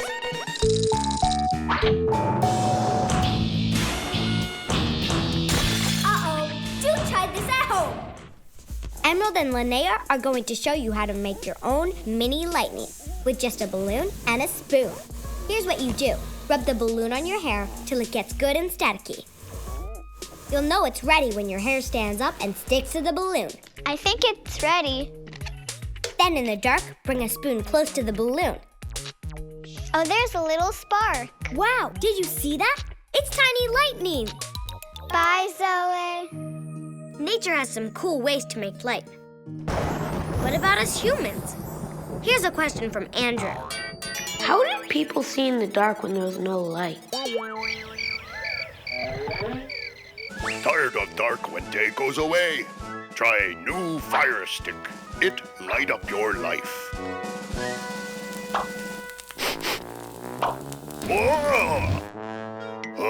Invention need work. The first thing humans used for light was fire. But it's dangerous and burns out really quickly. But I found out that eventually we learned how to make it burn slower.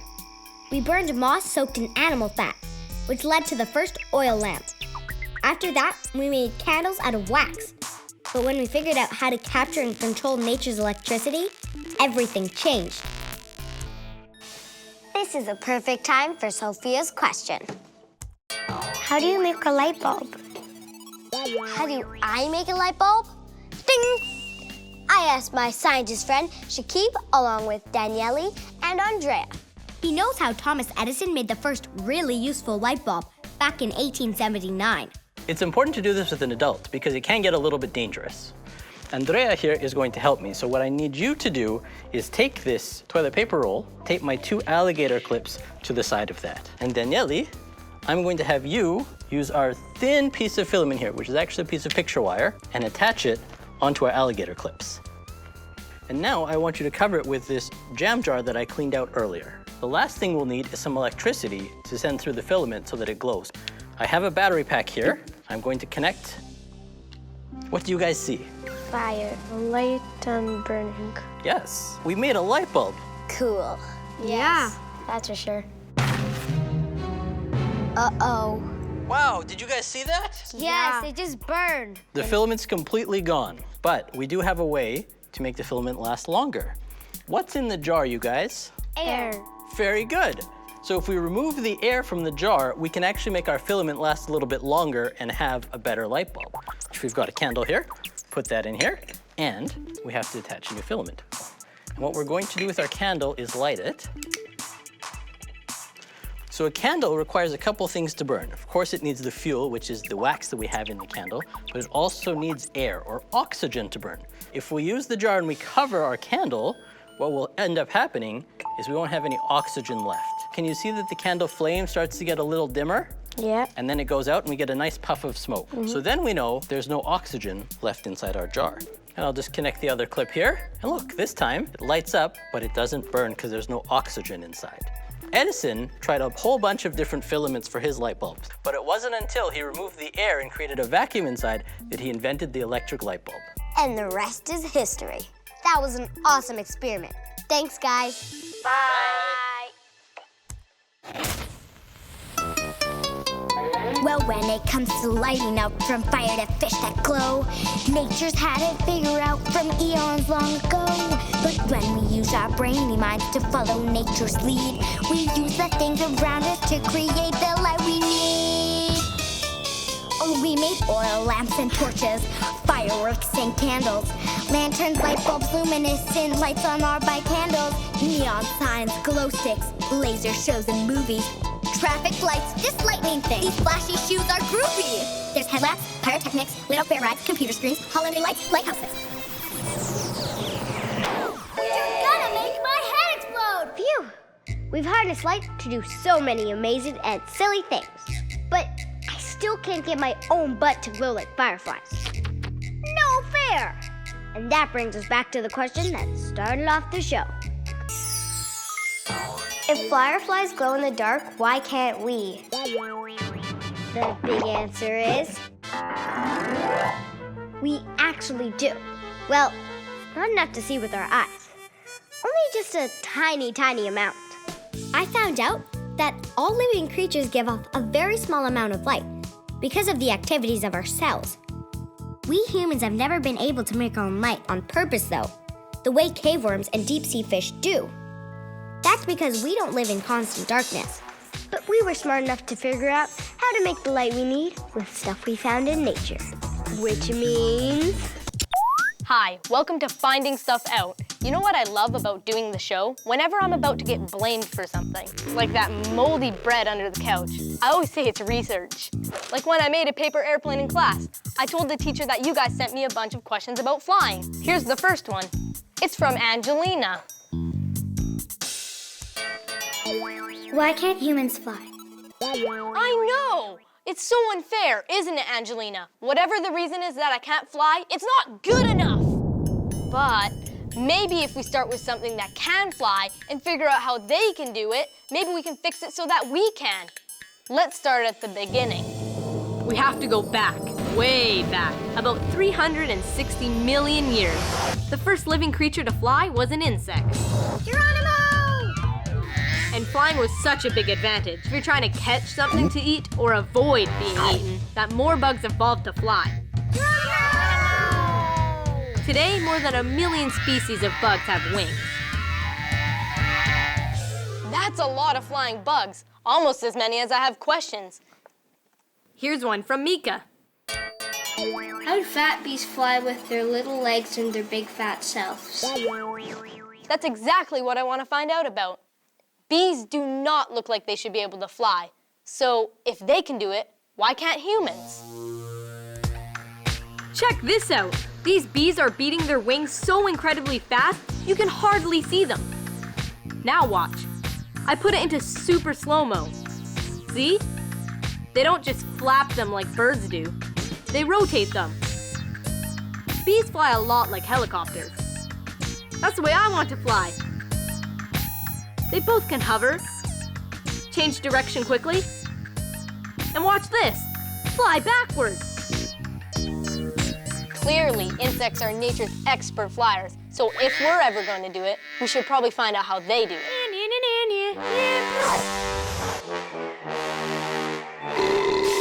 Excuse me.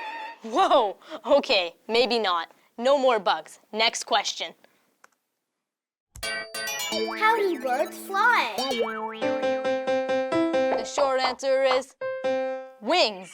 To find out how wings work, I have a 4-time Canadian model airplane champion. Please welcome my special guest.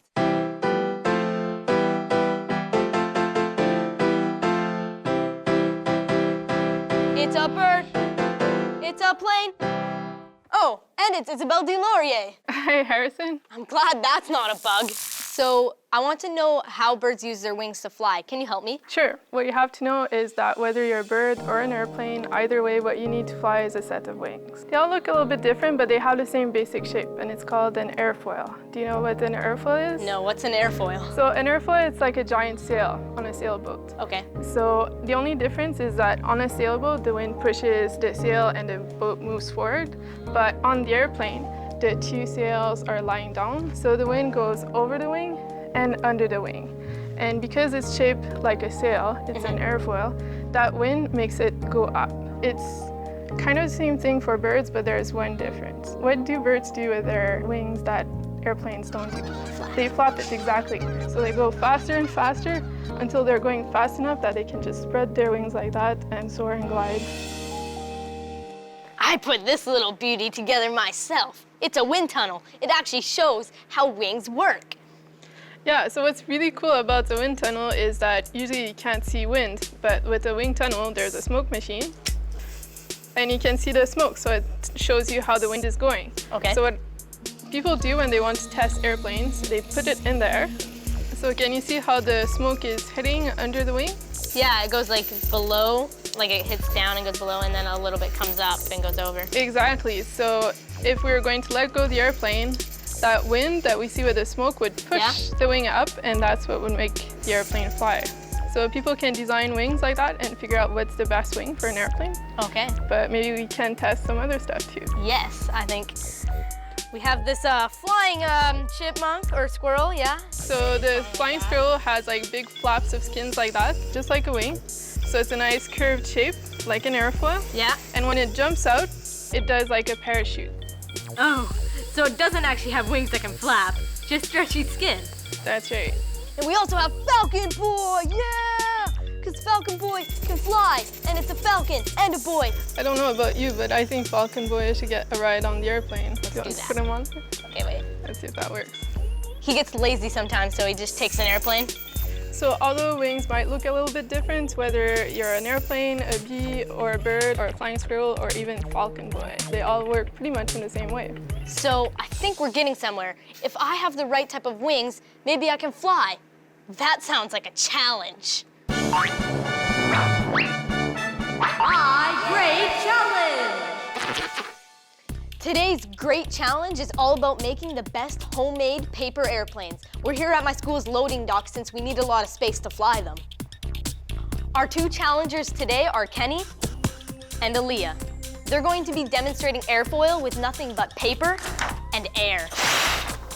The contestants are going to be making specialized planes to fly the straightest, the farthest, and to perform the best aerobatic tricks. Plane number 1, the straight shooter. What makes this plane fly the straightest? Well, it's kind of pointy, so it's a very pointy and narrow wing like this. So it's like an arrow or a dart. So it's going to go very straight. Plane number 2, the cruiser. What's the difference with the one we just made? Well, this one has square wings and they're really big, so it's going to help it go really far and fly for a really long time. It can just soar a lot longer and a lot better. So what's really special about this airplane is that it actually won the world's record for the longest flight. Cool. Wow. I'm gonna beat that record. I believe in you, Kenny. You go for it. Plane number 3, the stunt plane. What tricks do they do? So they can do loops and stall turns and all kinds of stuff. And if you're really, really good with it, you can even make it come back to you like a boomerang. So I guess we're all done. Now it's for the moment of truth. Yeah! Okay, the first round is all about accuracy. Kenny, you're up first. So you guys are going for the cone. The closest one wins. Pretty good. Aaliyah, now it's your turn.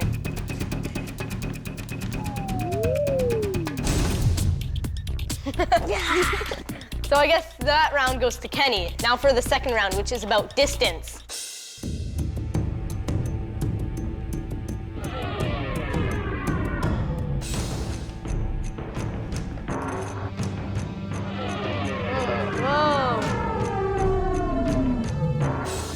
Good job, Aaliyah. You are the winner of the second round. So you both have won one round. So the winner will be determined by the third round, which is about aerobatics. Kenny, you're up first.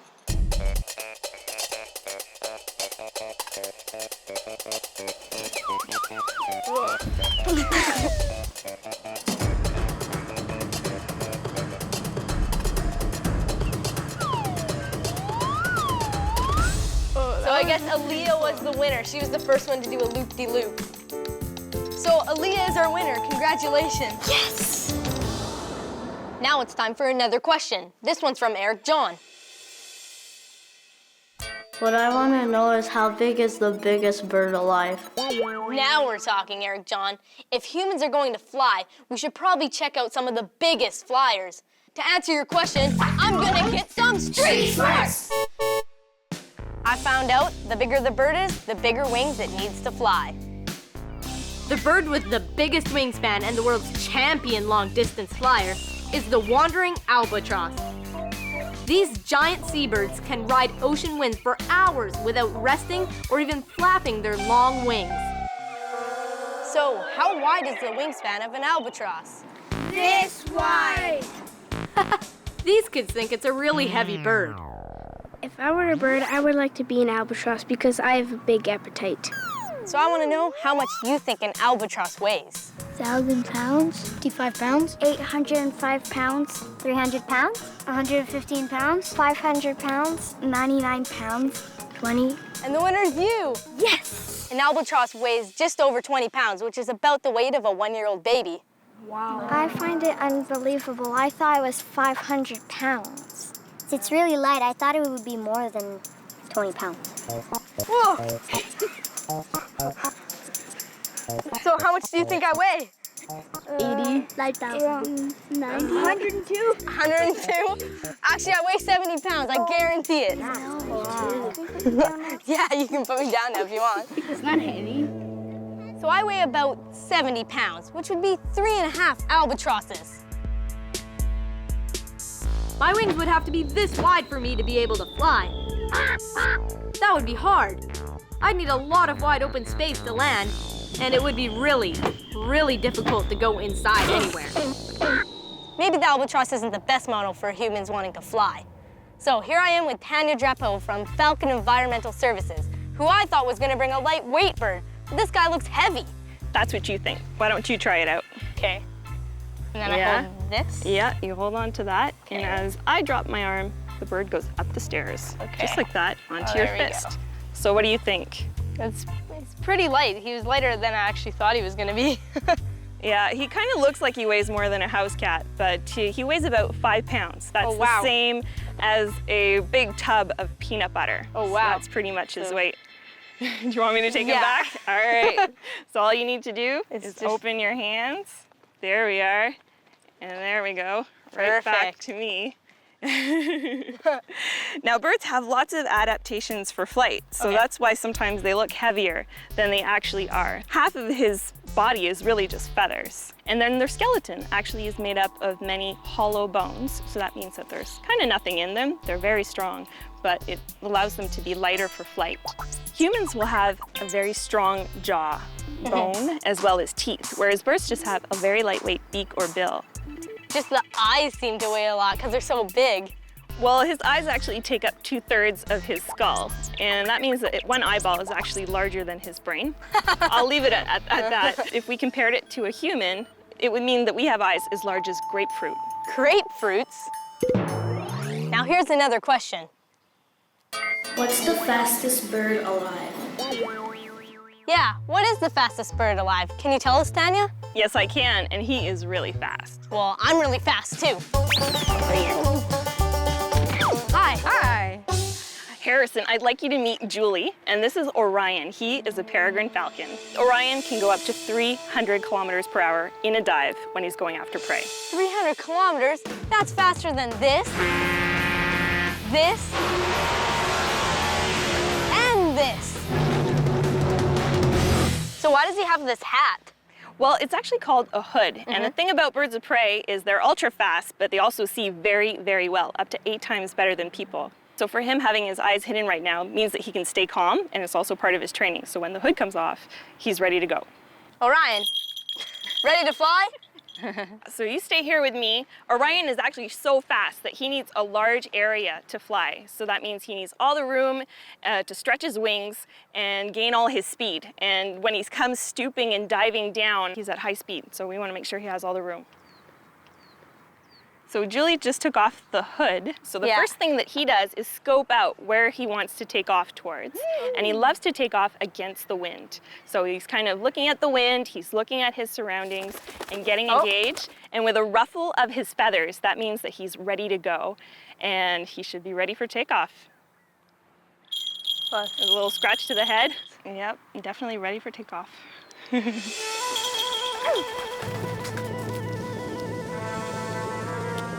The falcon flies at incredible speeds when it hunts.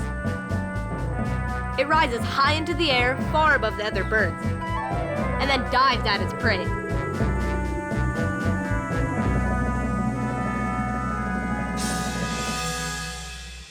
I like how those falcons fly, soaring on a breeze, not flapping at crazy speeds like those insects.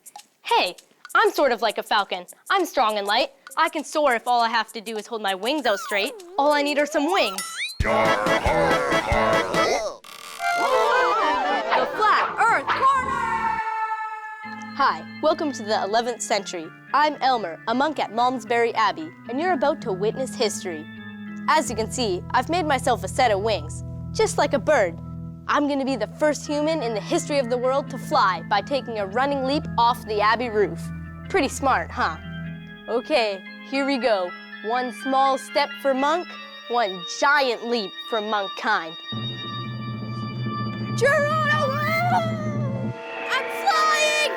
I'm flying! I'm flying!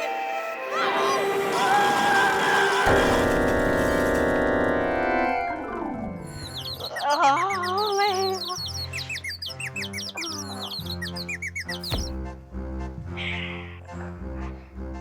Elmer didn't become the world's first flying monk. He ended up going the distance of about a football field, but he crashed and was crippled for life. He just didn't know the science of flying. It took a few more centuries before people figured out how to build gliders that could actually keep a person in the air. We had to learn a little bit more about wings. Well, I can still dream about flying anyway. Finding out how bees and birds fly just proves that I can't. But there are other animals that can. Now here's a question Hanlon asked me to find the answer to. How come pterosaurs can fly and little dinosaurs can't? To answer your question, it's that pterosaurs weren't actually dinosaurs. They were flying reptiles. Now, you probably know that flying reptiles died millions of years ago, right? Well, surprise! Here's Chrysopolia, better known as the flying snake. It's very much alive. It doesn't exactly fly, but it can glide. It does a kind of parachute jump by sucking in its belly to form a wing. By twisting from side to side, it can even control the direction it goes in. It can glide the length of a football field in one jump. Flying snakes. I hope I never come across one of those. Here's another question from Tamara. Does the flying fish really fly? Almost. Flying fish can fly by swimming really fast and then leaping into the air and spreading their fins like wings. That lets them get away from other fish that want to eat them. They can glide almost the length of a hockey rink. Some scientists believe that flying fish are evolving into true flyers. Okay, to find out why humans can't fly, we've looked at insects, birds, even snakes, and fish. And the only mammal we've seen is the flying squirrel, which is really the gliding squirrel. But aren't there any mammals that can truly fly? Yes, there is one. It's a bat, a baseball bat. No, I'm just kidding, it's not a baseball bat. It's a real bat. Like the flying squirrel, bats have stretched skin and an airfoil design that lets them glide. But what's different about bats is that their skin is part of a true wing. Bats flap their wings, making them true flyers. A flying mammal, yeah! Maybe there's hope for humans yet. But just a cool-looking pair of bat wings is not enough.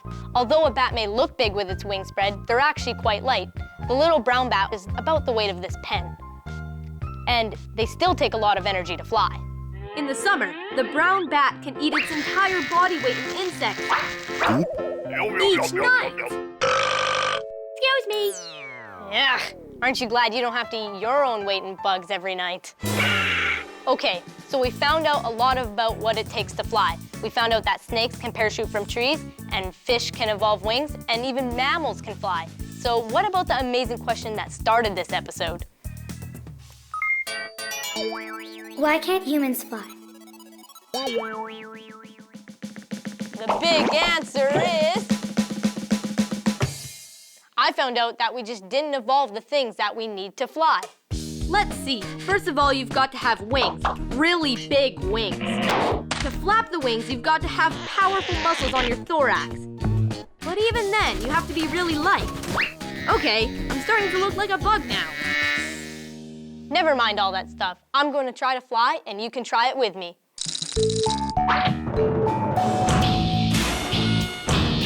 Uh-oh. Do try this at home. Okay, so after finding all that stuff out about wings, there's only one thing left to do, and that's to fly. Come on, keep that circular motion like a bee. Flap faster, faster! Okay, you can stop now. Ouch. Did you know bees and flies flap 200 times per second? And other insects flap up to 1,000 times per second. You'd have to flap at least this fast to get off the ground.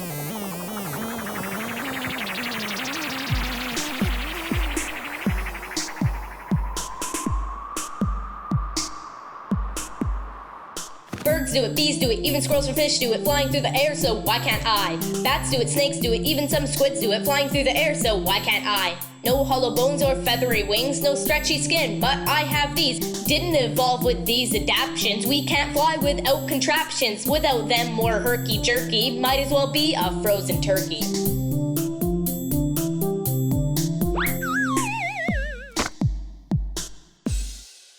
We'd have to evolve so much to be able to fly. Maybe it's better that we evolved big brains instead. After all, our big brains helped us figure out how to fly in airplanes, helicopters, and rockets. Although, you might wonder if our brains really are that much bigger after you see this next clip.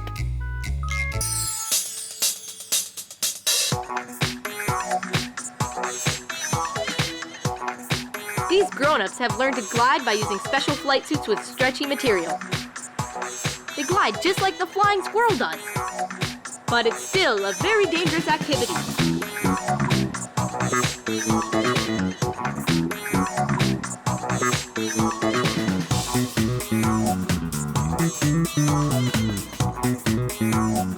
Join me again next time on Finding Stuff Out, where I'll continue to investigate your questions. Check this out. Hey, they look like you.